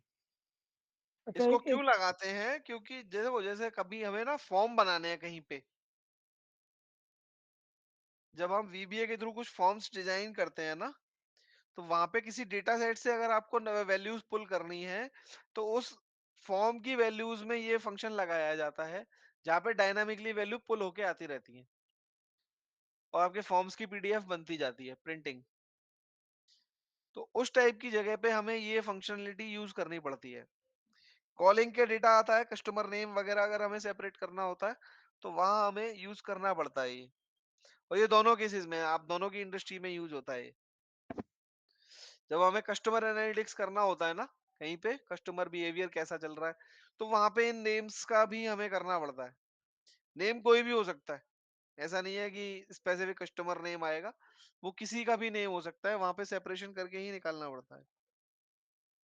तो ये सिर्फ इसी में एप्लीकेबल होता है या किसी भी तरह के टेक्स्ट में एप्लीकेबल हो सकता है? नहीं, ये वाला टेक्स्ट समझा नहीं मैं आपका क्वेश्चन। मतलब जैसे मैंने देखा है कि एरर कोड का डिस्क्रिप्शन होता है एक तरह से, ठीक है। तो उसमें इस तरह से जैसे यहाँ तो नाम लिखा हुआ है रमेश हाँ। कुमार शर्मा, ठीक है। वहाँ हो सकता है कि your transaction has been this this this करके लिखा होता है ना, कि आपने ये विड्रॉ किया, इस तारीख को किया, इतने रुपए का किया, उस तरह हाँ, का, उस तरह के मैसेज में बिल्कुल। भी ये हो सकता है? जैसे वो हाइफन से सेपरेटेड होते हैं आपके, है ना? अच्छा, मतलब हाइफन लेकिन सेपरेटेड होगा मतलब ना, मेरा देखो मेरा ऐसा। मेरा क्वेश्चन ऐसा ये कोई था कि कोड ये, आया आपके पास, ये हाँ, हुआ हाइफन से, फिर यहाँ पे डेट आ गई, या कोई कोई कैरेक्टर आ गया और फिर उसने लिख दिया 25 नवंबर, ठीक है? इस टाइप का कोई कोड बना दिया उसने। अब उसको चाहिए कि भाई यहाँ से ये वाला कोड अलग दे दे मेरे को, ये वाला अकाउंट नंबर अलग दे दो और डेट अलग दे दो। वो तो आपको एक डेटा देगा कि भाई ये कस्टमर नेम है, ये उसका अकाउंट नंबर है और ये उसकी डेट है, ट्रांजैक्शन डेट। अब इनको सेपरेटली आपको एनालाइज करना है, तो कैसे करेंगे? तो वहां पे आपका यही मेथड काम आता है। ठीक है। ठीक है, लेकिन ये होगा उसी जगह पर एप्लीकेबल जहाँ पर हर रो में डेटा एक जैसा ही होगा? नहीं, जरूरी नहीं है, आपके पास कॉम्बिनेशन भी हो सकता है। देखो नेम के लिए तो स्पेसिफिकली आपको दिखता है, क्योंकि हर हाँ। नेम में मिडिल नेम नहीं होता। आ रहे हैं, अभी उस पे भी आ रहे हैं। पहले अच्छा अभी अच्छा, होता मिडल वाला कॉन्सेप्ट क्लियर हुआ तो मैं आपके पास आपको वही वाली चीज बताता हूँ। कॉन्सेप्ट क्लियर हो गया, लेकिन इसमें प्रैक्टिस करनी पड़ेगी। बिल्कुल प्रैक्टिस करनी पड़ेगी। और आप अपने से एग्जांपल लिखो।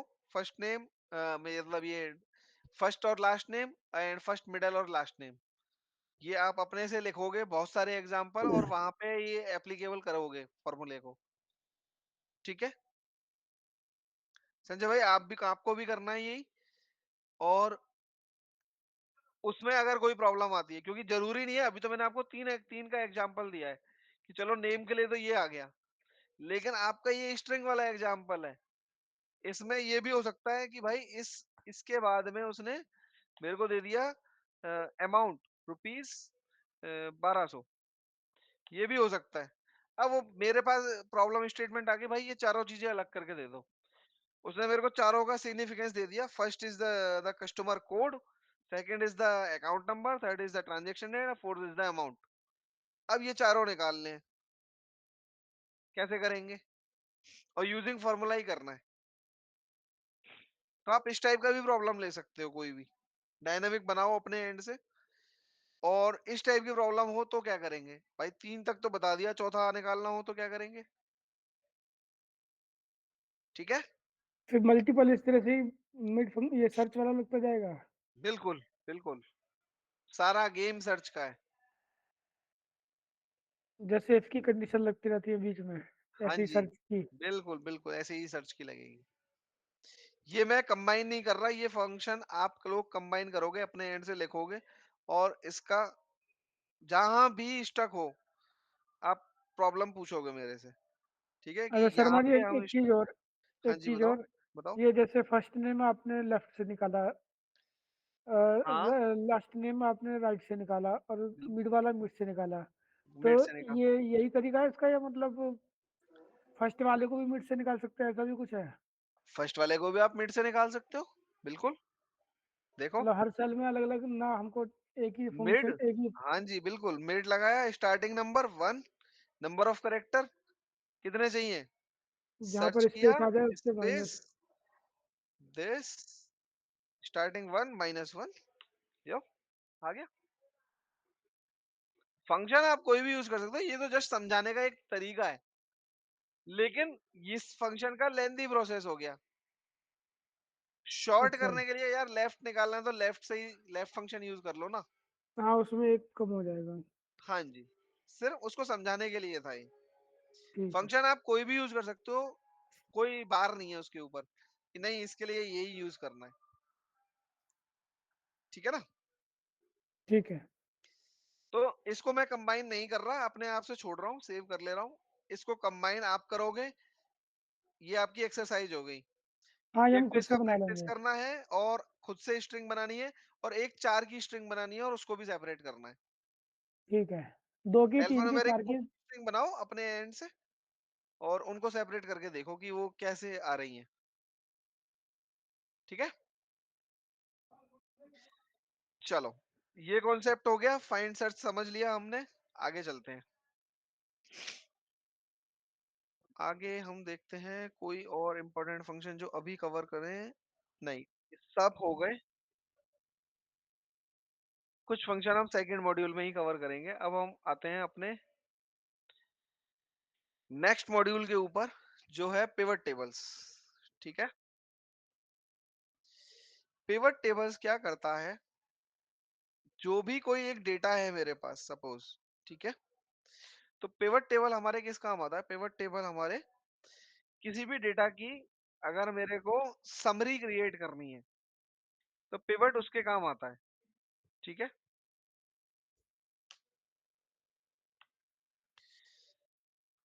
पिवट का मेन काम होता है समरी क्रिएट करना। क्लियर? नाउ अब क्या करते हैं हम, पिवट लगाते हैं और पिवट के मेथोडोलॉजीज को समझते हैं कि पिवट में कितना यूजफुल है, क्या हम कर सकते हैं पिवट से, किस टाइप की समरी बना सकते हैं, डैशबोर्डिंग कैसे कर सकते हैं पिवट पे बना के। बहुत सारे मेथड्स हैं पिवट के अंदर। तो जितने भी फंक्शंस अभी तक हमने देखे, उन सब के ऊपर ऑपरेशंस कैसे करने हैं, अगर पिवट पे डेटा है तो वो हम कैसे करेंगे, इनबिल्ट क्या है और हम एक्सटर्नल में क्या क्या लगा सकते हैं पिवट में।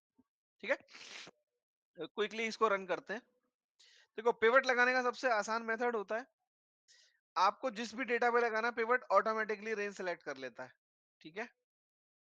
जैसे ही आप क्लिक करोगे तो ये पूरी रेंज अपने आप सिलेक्ट कर लेगा, आपको जस्ट स्टार्टिंग पॉइंट पे रखना है उस डेटा के। पिवट लगाने के कुछ थंब रूल्स होते हैं। थंब रूल्स क्या होते हैं? देखो, थंब रूल ये बोलता है कि जब जिस डेटा पे आप पिवट लगा रहे हो, या सपोज करो किसी भी रेंज को आप सिलेक्ट करके भी आप पिवट लगा सकते हो। ठीक है? लगेगा कहां से? इंसर्ट पे जाना है, पिवट टेबल पे क्लिक कर देना है। ठीक है? शॉर्टकट लगाना है तो ऑल्ट एन वी क्लिक कर सकते हो और एंटर करोगे, या टी करोगे तो वो आपका टेबल रेंज से सिलेक्ट कर देगा। दोनों ही मेथड से आप पिवट लगा सकते हो। पिवट की अगर आप रेंज सेलेक्ट कर रहे हो या नहीं भी कर रहे हैं, बट उसका सबसे पहला थंब रूल होता है कि जो हेडर है वो आपका ब्लैंक नहीं होना चाहिए।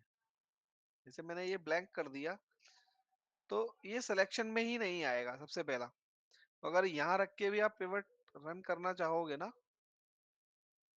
तो ये आपका, इसने तो खैर हेडर ही छोड़ दिया, सॉरी, इसने हेडर छोड़ दिया। अगर आप यहाँ हेड, क्योंकि ब्लैंक था वहां पे, अगर आप यहाँ पे हेडर पे रखोगे, ये देखो हेडर छोड़ रहा है ऊपर से। ठीक है? तो हम क्या करते हैं, इस शीट को बंद करते हैं क्योंकि ये प्रॉपर्टी ले चुका है ये वाली।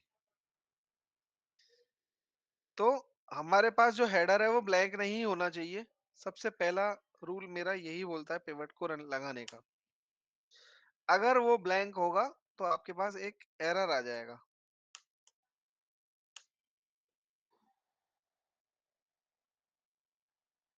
देखो, मैं यहाँ पे ये डिलीट कर देता हूँ।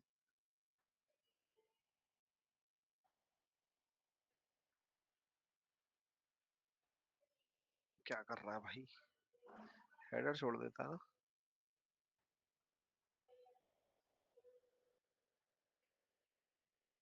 ये देखो ये हेडर को ही नहीं ले रहा, इस ये 365 का प्रॉब्लम है। अगर मैं यहाँ से ले रहा हूँ, देखो A2 से शुरू हो गया, मैं अगर इसको A1 से करता हूँ, देखो एरर दे दिया इसने। तो ये 365 ने थोड़ा सा एनहांस कर लिया है खुद को, कि वो हेडर को अपने आप ही ओमिट कर देता है अगर ब्लैंक होगा तो। Field name is not valid. तो इसी प्रॉब्लम की वजह से क्या करना होगा, हमारा हेडर जो है वो ब्लैंक नहीं होना चाहिए। अब आप इसको सिलेक्ट करोगे तो A1 से ही सिलेक्ट करेगा अपने आप ही। देखो अब हेडर्स आ रहे हैं मेरे पिवट के अंदर। तो थंब रूल क्या बोलता है, ब्लैंक नहीं होना चाहिए कहीं भी, स्पेशली इन हेडर। डेटा में वो चलेगा, कोई दिक्कत नहीं है, वो उस वैल्यू को हम मैनेज कर सकते हैं, बट हेडर ब्लैंक नहीं होगा। और रेंज को वो ऑटोमेटिकली सिलेक्ट कर देता है। अगर आपको मैनुअल रेंज डालनी है तो आप मैनुअल भी सिलेक्ट करके लगा सकते हो पिवट के लिए। ठीक है। दूसरा क्या होता है, जब भी आप पिवट टेबल लगाते हो तो आपके पास दो टैब ऊपर से हाईलाइट हो जाते हैं। एक पिवट टेबल एनालाइज होता है, दूसरा होता है डिजाइन। और ये कभी कब रन करेगा, जब आप पिवट टेबल के सिलेक्शन पे हो गए। जैसे मैं आउटसाइड आता हूँ तो ऊपर से देखोगे दोनों हट गए रिबन मेरे, लेकिन जब भी मैं पिवट के सिलेक्शन पे होऊंगा तभी ये हाईलाइट होंगे, अदरवाइज हाईलाइट नहीं होंगे। रो के अंदर ये क्या, अब मैंने जैसे बताया कि ये समरी क्रिएट करने के काम आता है, तो आप रो में रख सकते हो, कॉलम में रख सकते हो वैल्यूज। वैल्यूज में आप किस वैल्यू का सम करना चाह रहे हो, काउंट करना चाह रहे हो, एवरेज, वेरिएशन,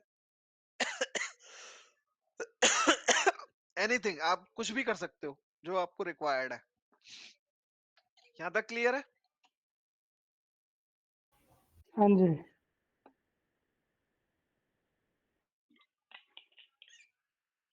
आगे चलते हैं। अब हम समरी क्रिएट करेंगे सबसे पहले। तो देखो मैंने आपका पहले सेल्स पर्सन का नेम डाला, ठीक है, और मैंने रेवेन्यू डाला वैल्यूज में। अभी मैं सिर्फ इसकी बात कर रहा हूँ, दो चीजें। कुछ रूल्स बता रहा हूँ, आप नोट भी कर सकते हो, अदरवाइज कीप इन माइंड कि पिवट के अंदर डेटा फ्लो किस तरीके से करता है। ठीक है। और पिवट डेटा को समराइज किस तरीके से करता है, किस वैल्यू को किस तरीके से समराइज करेगा। पहली चीज, पिवट जो है ऑटोमेटिकली डेटा को एनालाइज कर लेता है उसके डेटा टाइप के बिहेव के अकॉर्डिंग। अगर जैसे कि आपकी ये रेंज है,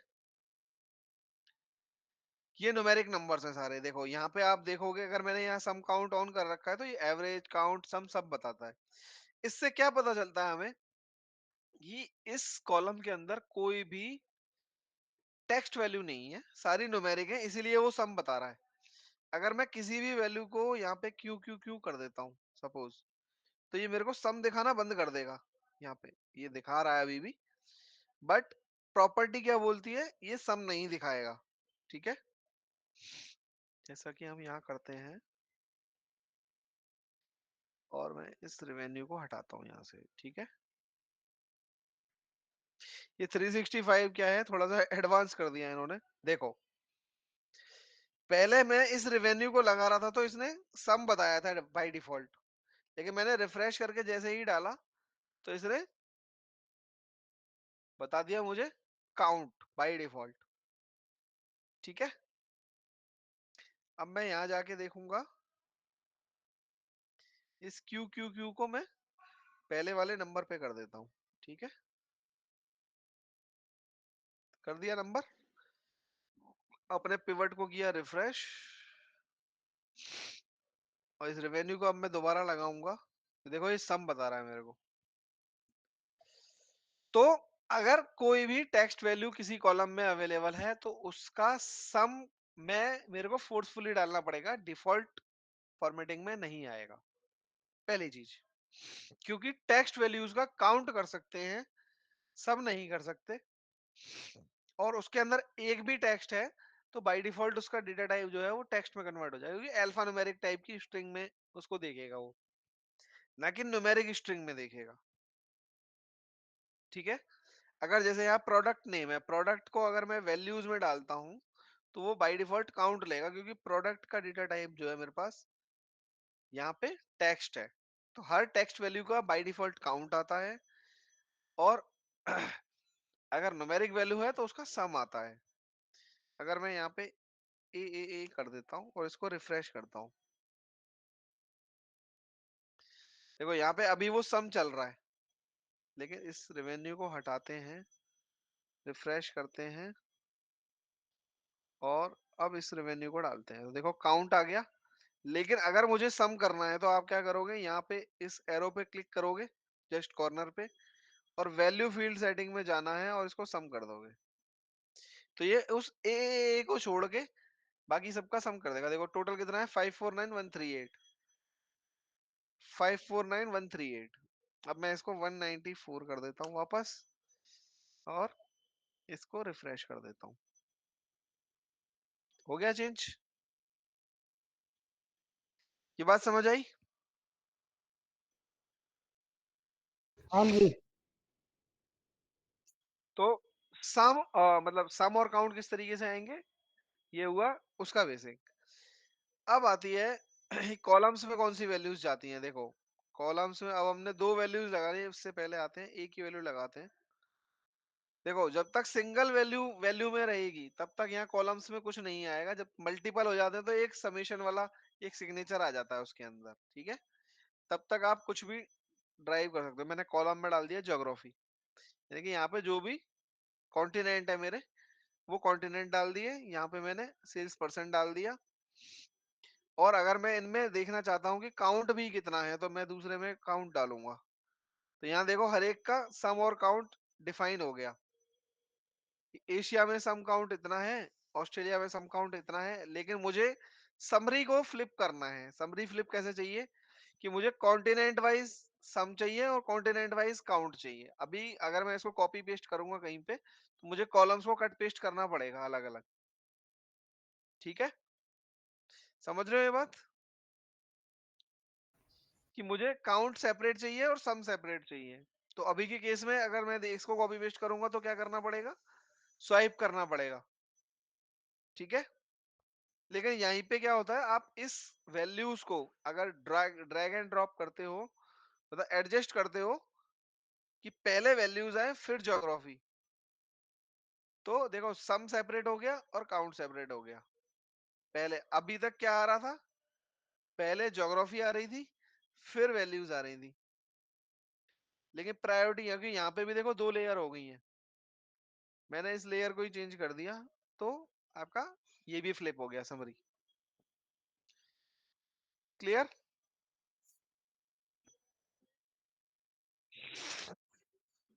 इस तरीके से पिवट की हम समरी बना सकते हैं, और भी जितनी वैल्यूज डालनी है आप डाल सकते हो, कोई प्रॉब्लम नहीं है। जिसके अकॉर्डिंग फिल्टर करना है वो फिल्टर कर सकते हो। जैसे कि आपको डेट डालना है, तो डेट के लिए एक मेथोडोलॉजी बताता हूँ मैं आपको। इन सबको हटाते हैं पहले। देखो कभी भी डेट आपको ड्रैग करनी है, देखो ये पर्टिकुलर डेट फॉर्मेट में है, ठीक है। जो यहाँ फिल्टर में अगर ईयर दिख रहा है, दैट मीन कि आपकी जो डेट का फॉर्मेट है वो करेक्ट है। अगर यहाँ पे कुछ जैसे हम मैनुअली लिखते हैं कि 25 नवंबर 2025 इस तरीके से लिखा हुआ है, दैट मीन कि आपकी डेट के अंदर टेक्स्ट वैल्यूज अवेलेबल है। जो डेट लिखी हुई है वो टेक्स्ट में लिखी हुई है, तो आपको उसको पहले करेक्ट करना पड़ेगा डेट फॉर्मेट में लाने के लिए। नाउ अगर मेरे को इस सेल्स पर्सन के साथ डेट वाइज डेटा चाहिए सेल्स पर्सन का, तो क्या कर सकता हूं मैं, मेरे को रो में चाहिए तो मैं इसको रो में डाल दूंगा। जैसे ही डेट डालूंगा ना, तो आप यहाँ देखोगे ये कन्वर्ट हो गई है कुछ, ईयर क्वार्टर मंथ डेट इस तरीके से आ गया है ना। आप ईयर हटाओगे, क्वार्टर हटाओगे, मंथ हटाओगे, मंथ इस तरीके से आ रहा है, डेट डालोगे तब आपकी डेट आएगी। लेकिन अगर ये सब कुछ नहीं करना, सिंगल क्लिक में चाहिए मुझे, देखो यहाँ पे भी लग गए ना, इसको मेरे को हटाना पड़ेगा। ऑटोमेटिकली डेटा में लग जाते हैं स्लाइसर वगैरह सब कुछ, क्योंकि ये स्लाइसर की वजह से होता है ये देखो, ठीक है। तो अब मैं क्या करता हूँ, एक नया पिवट ड्रॉ करता हूँ जहां पे ये सब ना आ रहा हो। देखो ये बाय डिफॉल्ट लग जाता है। इस केस में हमें क्या करना पड़ेगा, ये बंदी करना पड़ेगा, और नया डेटा ड्रॉ करना पड़ेगा इसके कॉन्सेप्ट को समझने के लिए, क्योंकि ये अपडेटेड वर्जन्स में ये सिचुएशन ऑलरेडी एक्सेल इनकॉर्पोरेट कर चुका है, ताकि वो बार बार ना लगाना पड़े। बट इस प्रॉब्लम से ओवरकम हम कैसे हूं? अगर ये सब नहीं आना चाहिए, मेरे डेटा में भी नहीं होना चाहिए, मैं जिस तरीके से मैं ट्रीट करना चाहूँ मैं ट्रीट करूँ डेटा को, डेटा जैसे चाह रहा है वो उसकी तरह ट्रीट ना करे, तो हमें क्या करना पड़ेगा उसके लिए? जब भी आपको डेट कॉलम को रो या कॉलम में ड्रैग करना है, वैल्यूज चाहिए उसकी, और एग्जैक्टली वही चाहिए जो आपको चाहिए, तो उसका एक ट्रिक होता है। आप डेट कॉलम को डायरेक्टली रो या कॉलम में ड्रैग मत करो, उसको वैल्यूज में ड्रैग करो सबसे पहले। ठीक है? और वैल्यूज में ड्रैग करने के बाद आपको जहां चाहिए वहां ड्रैग कर लो, रो में या कॉलम में। अब आपकी वही डेट आएगी और आपके डेटा में भी वो इनकॉर्पोरेशन नहीं होगा जो पहले हो रहा था स्लाइसर वाला। ये पॉइंट क्लियर हुआ? हाँ जी। ये ट्रिक हमेशा याद रखनी है जब भी आप डेट पे काम करोगे। हाँ, ये तो इसके अक्सर बाद आता है आते हैं, इसके से। हाँ जी, ये नए वर्जन्स में सब में है तो डेटा ऑटोमेटिकली कन्वर्ट हो जाता है। कई केसेस में वो बेस्ट भी होता है कि जहाँ मेरे को लिखना पड़ता है सब कुछ, तो वो मेरे को नहीं करना पड़ता है, एक्सेल ऑटोमेटिकली करके दे रहा है मेरा पेपर। बट अगर मुझे डेट वाइज ही चाहिए तो उस केस के लिए आप ये ट्रिक यूज कर सकते हो। डिजाइन, हाँ जी, कोई बात नहीं। हाँ, हाँ। तो वो क्यों आ रही थी? देखो वो इसलिए आ रही थी क्योंकि आप डायरेक्टली ड्रैग कर रहे थे रो या कॉलम में। जैसे अगर डायरेक्टली ड्रैग करोगे तो वो ऑटोमेटिकली स्प्लिट कर देता है। ये पिवट का फीचर आ चुका है नया। ठीक है?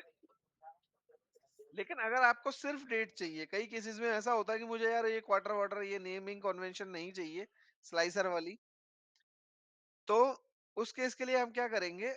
डेट फील्ड को उठा के वैल्यूज में डालना है पहले, और वैल्यूज से उठा के रो या कॉलम जहां आप रखना चाहो, कॉलम्स में रखना है कॉलम्स में रखो, रोज में रखना है रोज में रखो। अब आपका वो जो स्लाइसर मॉड्यूल क्रिएट हुआ था ईयर्स का, मंथ का, क्वार्टर का, वो कुछ नहीं आएगा, सिर्फ डेट आएगी। ठीक है? अब नेम की, हाँ,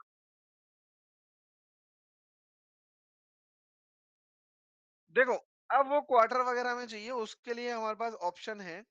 उसके लिए देखो यहाँ पे एक, जहाँ पे भी डेट कॉलम होता है ना, तो स्लाइसर में वो डेट कॉलम आता भी है उस तरीके से, लेकिन उसको अगर क्वार्टर वाटर में आपको देखना है तो आप यहाँ इंसर्ट टाइमलाइन होता है। टाइमलाइन में अपना वाला डेट का फील्ड सेलेक्ट करना है, जो भी चाहिए, मल्टीपल है तो मल्टीपल, और यहाँ पे आप सारे पीरियड सेलेक्ट कर सकते हो। देखो by default month, year, quarter, day सब आते हैं यहाँ पे, ईयर में आ जाएगा, क्वार्टर वाइज चाहिए क्वार्टर आ जाएगा, देखो ईयर वाइज क्वार्टर वाइज आ रहा है। यहाँ क्लिक करोगे सब कुछ आ जाएगा आपके पास। ठीक है? मल्टीपल करने हैं तो ये ड्रैग कर दो इसको इस तरीके से, मंथली चाहिए मंथली आप कर दो, ये लो, सारा सेलेक्ट करना है तो सब पे लगा दो। ठीक है? और डिलीट करना है, इसको सेलेक्ट करके डिलीट कर दो, हटाना है तो। अब क्या करना है? अब ये देखो नेम के नीचे डेट आ रही है, मुझे चाहिए एक सिंपल किया, पहले नेम आ जाए एक कॉलम में, दूसरे कॉलम में डेट आ जाए, तो इस टाइप के फॉर्मेट को हम बोलते हैं टेबुलर फॉर्मेट। तो फॉर्मेट के लिए हमें कहा जाना है? डिजाइन में जाना है और रिपोर्ट लेआउट। ठीक है? रिपोर्ट लेआउट में आप लेआउट सेलेक्ट करोगे टेबुलर। टेबुलर सेलेक्ट करते ही आपके टेबल में आ गया, पहला कॉलम नेम का बन गया, दूसरा कॉलम जैसे जैसे आपने फील्ड दिए थे, दूसरा डेट का बन गया। ठीक है? लेकिन कई केसेस में क्या है कि यार ये भी रिपीटेड चाहिए, तो उसको मैनुअल या कहीं कॉपी पेस्ट करके नहीं करना है, टैबलेट पिवट के अंदर ही ये फीचर अवेलेबल है। इसी रिपोर्ट लेआउट के अंदर एक सेकंड लास्ट ऑप्शन होता है, रिपीट ऑल आइटम्स। तो पूरे पिवट टेबल में जितने भी आइटम में जहाँ पे ग्रुपिंग कर रखी होगी उसने, वो ऑटोमेटिकली रिपीट कर देगा उस ग्रुप पे। ठीक है? हटानी है तो आप यहाँ से डू नॉट रिपीट कर दो, हट जाएगा। लगाना है तो रिपीट ऑल कर दो। ये पॉइंट क्लियर हुआ? डेट वाइज हो गया। चलो अब मैं ये डेट हटा देता हूँ, थोड़ा समझने के लिए शॉर्ट कर लेते हैं। ज्योग्राफी डालते हैं और रेवेन्यू डाल देते हैं। ठीक है? ना, अब थोड़ा सा सिंपली समझते हैं। अब इसको आपको इसके अंदर और भी फीचर्स होते हैं, जैसे सपोज करो आपने ये किया। अब ये देखो, ये लेफ्ट अलाइन दिख रहे हैं सारे नंबर, आप चाहते हो यार ये सब कुछ सेंटर में आ जाए, तो ये एक मैंने ऊपर किया और सेंटर अलाइन कर दिया। लेकिन कई बार क्या होता है, जैसे ही आपने डेटा नया डाला और रिफ्रेश किया, तो ये क्या हुआ, ये देख रहे हो कॉलम आपके, आपने ये छोटे किए और जैसे ही रिफ्रेश मारा, ये अब ऑटोमेटिकली बड़े हो गए, बड़ा छोटा होता रहता है। ठीक है। फॉर्मेटिंग भी कई बार अलाइन नहीं रहती, तो इसके लिए इसको कैसे फिक्स कर सकते हैं। आपको पिवट टेबल पे ही जाना है, राइट क्लिक करना है और पिवट टेबल ऑप्शंस में जाना है। ठीक है। ऑप्शंस में सबसे पहला लेआउट एंड फॉर्मेट होता है, उसके अंदर ये सबसे नीचे दो ऑप्शन आ रहे होते हैं। Preserve cell formatting on update. Preserve का मतलब होता है कि जो फॉर्मेटिंग आपने कर दी वो सेव रहनी चाहिए, जैसे कि मैंने इसको सेंटर अलाइन किया था तो सेंटर अलाइंड ही रहेगा। दूसरा होगा auto fit column widths on update. Auto fit करनी है कॉलम वेट अपडेट करने पे। अपडेट का मतलब होता है, जैसे मैंने इसको छोटा किया था और जब मैं इसको रिफ्रेश कर रहा हूँ, तो ये एक अपडेट होता है हर पिवट के लिए। तो ये आपको कर रखनी है कि नहीं रखनी, तो मैं इसको अनचेक कर दूंगा तो ये हट जाएगी। जैसे कि अब मैं इसको थोड़ा सा छोटा करता हूँ और अब इसको रिफ्रेश मारता हूँ, तो ये हिलेगा ही नहीं। देखो, जो फॉर्मेटिंग आपने रख दी वही रहेगा। अब ये सेटिंग किस चीज के लिए यूज होती है, जब आप जैसे पिवट में ही किसी को समरी बना के और शेयर करते हो, तो ये सारी सेटिंग्स उस चीज के लिए होती है। ठीक है। जैसे आपने एक छोटा सा सिंपल सा डैशबोर्ड बना के किसी को पिवट में ही दे दिया, तो बार बार रिफ्रेश करके वो कभी बड़ा हो जा रहा है कभी छोटा हो जा रहा है। अब मैं यहाँ पे सपोज करो प्रोडक्ट डाल दूं, ज्योग्राफी हटा के, तो प्रोडक्ट 3 ही है, ज्योग्राफी हो गई इतनी बड़ी। तो ये कॉलम क्या है, आगे पीछे अपने हिसाब से एडजस्ट करता रहेगा नेम का। तो वो सब चीजें हट जाती हैं जब मैं उसको अनचेक कर देता हूँ ऑटो फिट को। ठीक है। नेक्स्ट आता है पिवट टेबल के अंदर ही कि भाई ये जो यहाँ पे जैसे मैंने डेट लगाया था, जब एक बार उसी पे आते हैं, जैसे ही मैंने डेट लगाया था, ये देख रहे हो ये प्लस साइन आ गया था यहाँ पे। तो ये प्लस साइन वगैरह ये कहाँ से हटते हैं, देखो यहीं पे एक पिवट टेबल एनालाइज में ऑप्शन होता है, ये बटन रखना है कि नहीं रखना है आपको ग्रुपिंग का। ये फील्ड हेडर होते हैं, फील्ड हेडर रखने हैं कि नहीं रखने, ऊपर वाले फील्ड लिस्ट रखनी है कि नहीं रखनी, अगर कभी ये क्रॉस कर दो और ये ऑन करनी है तो कहाँ से आएगी पिवट टेबल में। तो यहीं पे एनालाइज में जाना है और पिवट फील्ड लिस्ट पे क्लिक करोगे तो ये फील्ड लिस्ट आ जाएगी आपके पास। ठीक है। हेडर रखने हैं तो हेडर आप क्लिक करोगे, हेडर्स आ जाएंगे आपके पास। ये सब डैशबोर्डिंग की चीजें हैं कि डैशबोर्ड में मेरे को क्या ऑप्शन रखना है क्या नहीं रखना है। यहाँ पिवट टेबल का नाम आप चेंज कर सकते हो, जैसे टेबल में मैंने बताया था कि टेबल का नाम आप चेंज कर सकते हो, ऐसे ही पिवट टेबल का नाम चेंज कर सकते हो आप। इस फील्ड का नाम चेंज कर सकते हो, यहाँ पे एक्टिव फील्ड चेंज भी कर सकते हैं, वैसे जरूरत नहीं होती, हाइड करके हम लोग अपना ऑटो फिटेड हटाया और अपना हेडर भी आप रख सकते हो, उसको आप मॉडिफाई भी कर सकते हो। दूसरी चीज आती है इंसर्ट स्लाइसर। स्लाइसर की बात करते हैं तो मैंने ये हटाया, पुराने वाले पे ही चलते हैं, रेवेन्यू, सिंपल ये रखते हैं। अब रेवेन्यू मैंने यहाँ पे सेट कर दिया। इसके बाद में ये स्लाइसर क्या चीज है, स्लाइसर कुछ नहीं है, एक फिल्टर का ही पार्ट है जो कि एक विजुअल फॉर्म में शो होता है। देखो, मैं फिल्टर में प्रोडक्ट डाल दूं तो मेरे को क्या करना पड़ेगा, यहाँ बार बार जाके यहाँ मल्टीपल सिलेक्शन करके एक एक सिलेक्ट करना पड़ेगा। इस तरीके से मेरे को दो सिलेक्ट करने हैं, ये गया। अब मेरे को कुछ और सिलेक्ट करना है तो मेरे को फिर जाना पड़ेगा, फिर एक हटाना पड़ेगा, इस तरीके से करना पड़ता है। तो पिवट ने अपने न्यू मॉड्यूल्स के अंदर ये एक स्लाइसर ऑप्शन दिया है जो कि विजुअल फिल्टर्स होते हैं, होते वही हैं और आप एक साथ में मल्टीपल चीजों पे फिल्टर लगा सकते हो। जैसे कि प्रोडक्ट बचा मेरे पास, डेट बचा मेरे पास, ठीक है, मार्जिन बचा, इसका भी लगा लेते हैं चलो। ये देखो, कौन कितने मार्जिन पे है, कौन कौन से प्रोडक्ट हैं। अगर हार्डकोर डेट आपको चाहिए तो आप यहाँ डेट का स्लाइसर लगा सकते हो, और अगर आपको वही क्वार्टर वाले फॉर्मेट में चाहिए तो आप यहाँ से टाइमलाइन का भी फिल्टर लगा सकते हो, और दोनों भी लगा सकते हो, कोई प्रॉब्लम नहीं है। ठीक है, जैसे आप 2014 जून आपको सिलेक्ट करना है, तो ये 2014 जून सिलेक्ट किया आपने, और बस यहाँ पे हार्ड अपना ये वाला फिल्टर आप चला सकते हो, जस्ट एक क्लिक पे रन हो जाता है सब कुछ। 20% मार्जिन वाला कौन सा है, 21% वाले कौन है, 23 कौन है, 23 और 24 कौन है, तो शिफ्ट दबा के आप दोनों सेलेक्ट कर सकते हो। या यहाँ पे भी होता है एक ऑप्शन मल्टीपल मार्क वाला, जैसे इन सबको हटाना है तो ये मल्टीपल मार्क ऑन किया, ये सारे फिल्टर हटते जाएंगे आपके, जो लगे हुए हैं वही रह जाएंगे। लेकिन मल्टीपल मार्क थोड़ा सा यूजेबिलिटी के हिसाब से कम समझ आता है, हम कम यूज करते हैं उसको, जस्ट इसको यूज करते हैं। मल्टीपल सेलेक्ट करना है तो शिफ्ट दबा के आप सेलेक्ट कर सकते हो, जो सेलेक्ट करोगे वही सिलेक्ट हो जाएंगे। हटाने हैं तो जहाँ जस्ट क्लिक किया हट गए, यहाँ मंथ हटा दिया हट गए। तो ये सब क्या है, फिल्टर में ही यूज हो रहे हैं, फिल्टर की तरह ही यूज होते हैं।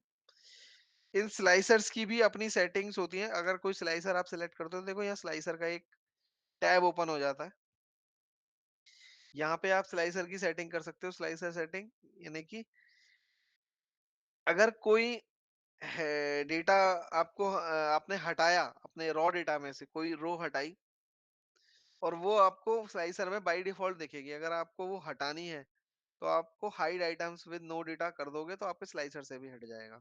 कई बार क्या होता है, हम डेटा हट रिमूव करते हैं और वो दिखता रहता है यहाँ पे स्लाइसर में, जबकि डेटा रिमूव हो गया बट वो फिल्टर में दिख रहा है। उसका रीजन ही यही होता है। सेम विद पिवट होता है, कि पिवट में से भी फिल्टर में वो दिखता रहता है। तो टोटल एंड फिल्टर में यहाँ से आप सेटिंग कर सकते हो अपनी डिस्प्ले की, क्या किसको एक्सपेंड करना है, कौन सा व्यू रखना है, ड्रॉप डाउन में क्या देखना चाहिए, कि सारी सेटिंग्स यहाँ पे अवेलेबल है। ठीक है, नाउ स्लाइसर की सेटिंग हो गई। स्लाइसर की फॉर्मेटिंग भी कर सकते हो, इसका कलर चेंज करना है आप कलर चेंज कर सकते हो यहाँ से, सबके अलग अलग भी रख सकते हो। रिपोर्ट कनेक्शन, ये एक इम्पोर्टेंट फीचर है। सपोज करो मैंने ये एक पिवट कॉपी बनाया, और मैंने यहाँ पे क्या किया, फील्ड लिस्ट ओपन किया, या रेवेन्यू की जगह मैंने मार्जिन डाल दिया। ठीक है, और मार्जिन को मैंने एवरेज ले लिया।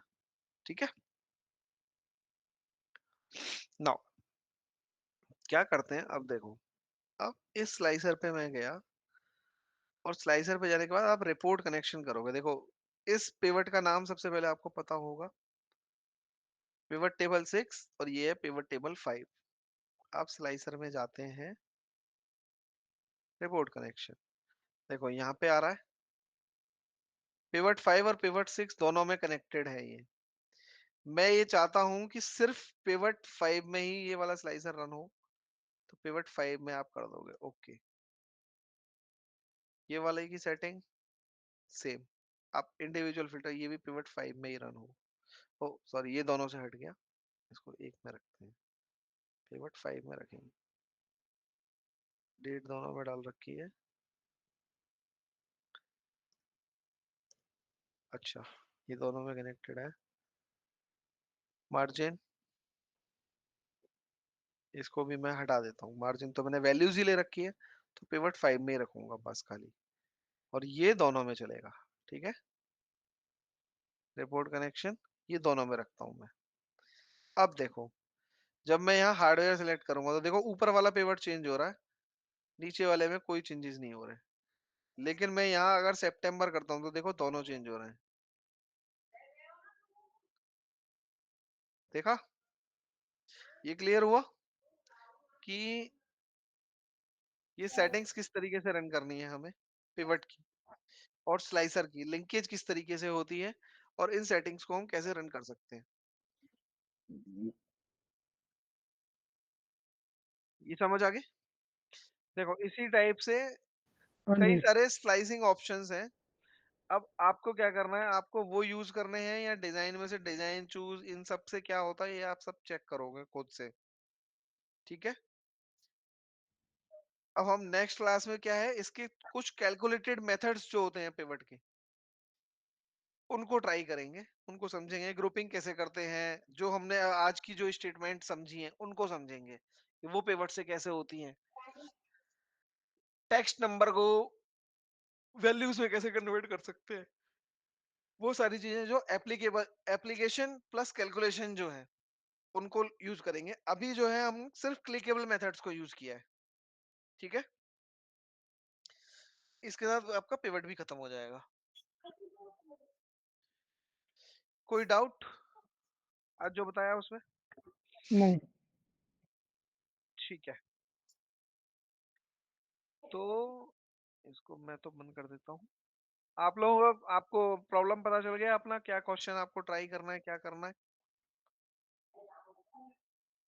2 टाइप की प्रॉब्लम्स हैं आपके पास में। पहली है आपको वो नेमिंग कन्वेंशन वाला जो है, लेफ्ट मिड राइट, वो आपको ट्राई करना है। दूसरी प्रॉब्लम है आपको, पहला तो वो हो गया, दूसरे में आपको 4 इंस्टांसेस वाली प्रॉब्लम ट्राई करनी है। और तीसरा हो गया पिवट की समरी, ये सारी लिंकेजेस कैसे चलती हैं पिवट की प्लस स्लाइसर की।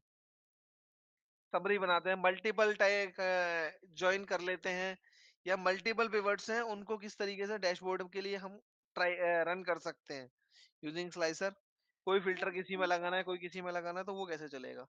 ये सारी चीजें आपको ट्राई करनी है, ठीक है? ठीक है। और कोई डाउट हो तो आप पूछ सकते हो अभी। हाँ जी, बताओ।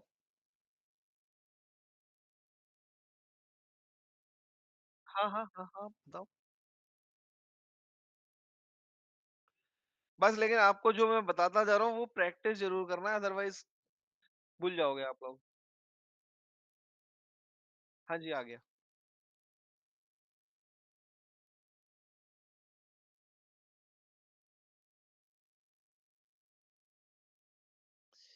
हाँ जी,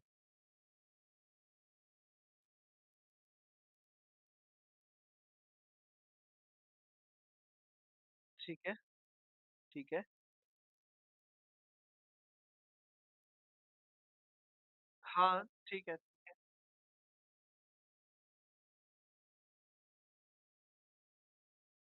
ठीक है।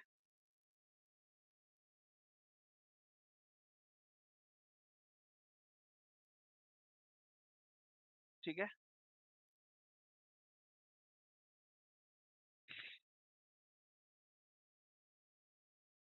हाँ, ठीक है। हाँ। हुँ। एक शॉट में तो देखो आपको लुकअप मेथड ही करना पड़ेगा, किसी एक जगह तो लाना पड़ेगा। हाँ, हाँ। लेकिन एक काम और कर सकते हो, जो हमने आज सीखा है ना पिवट वाला मेथड, आप वो अप्लाई कर सकते हो। कैसे? देखो, एमएमटी पे जाओ, डाउनलोड करो।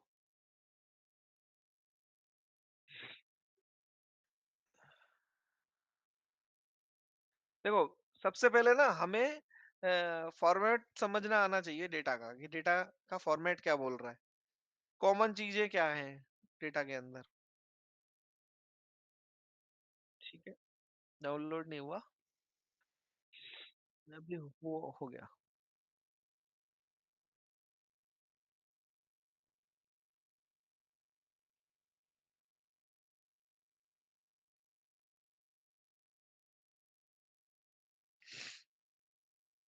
हाँ,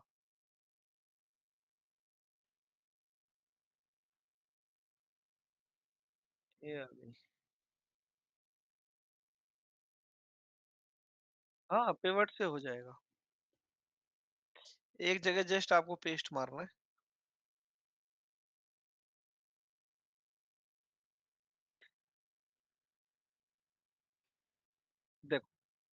जीआई कोड में देखो जीआई कोड लगा हुआ है जो कि आसान होता है अंडरस्टैंड करने के लिए, ठीक है?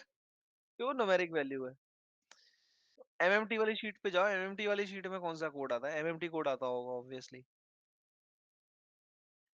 अगर जीआई कोड आता है और आपको कंबाइन विजिट देखनी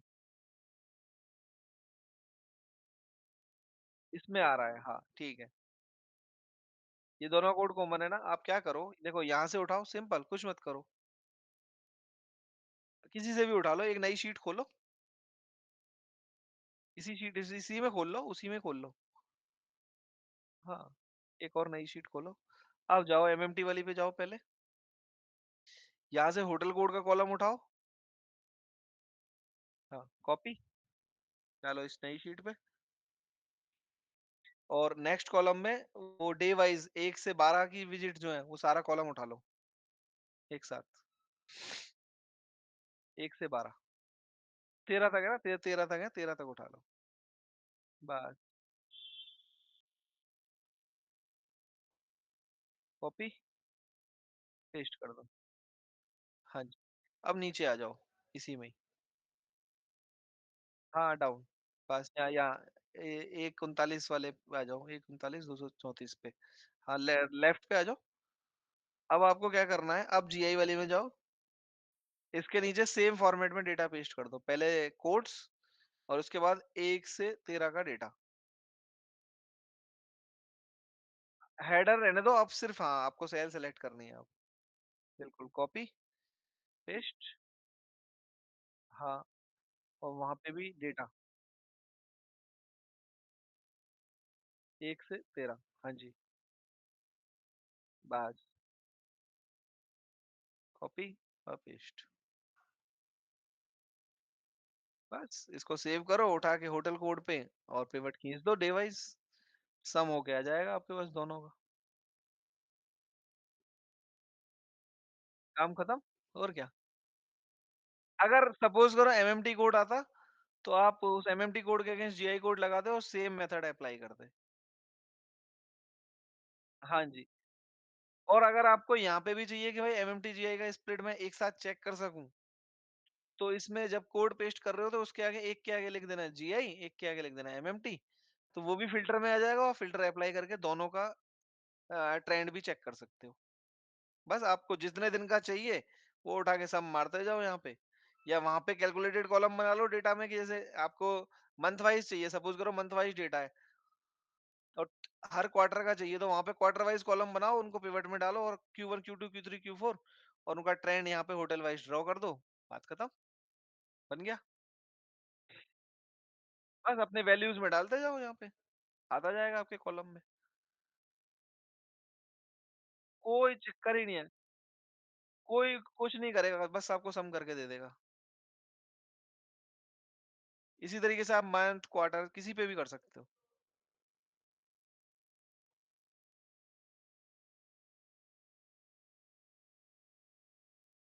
हाँ, बस वहाँ पे आप कैलकुलेशन बनाओ और यहाँ पे लाके पेस्ट मार दो उठा के, सिंपल। हाँ, बस, बस। एक ही जगह पे हो जाएगा सब। तो ये आज वाली जो हमने सीखा है पिवट, पिवट मेथड से ही करो इसको। हाँ जी, हाँ जी। बिल्कुल, बिल्कुल, बिल्कुल। ठीक है जी। चलो मिलते हैं नेक्स्ट क्लास में। जी। ठीक है जी। ओके जी। Okay bye. Okay, bye.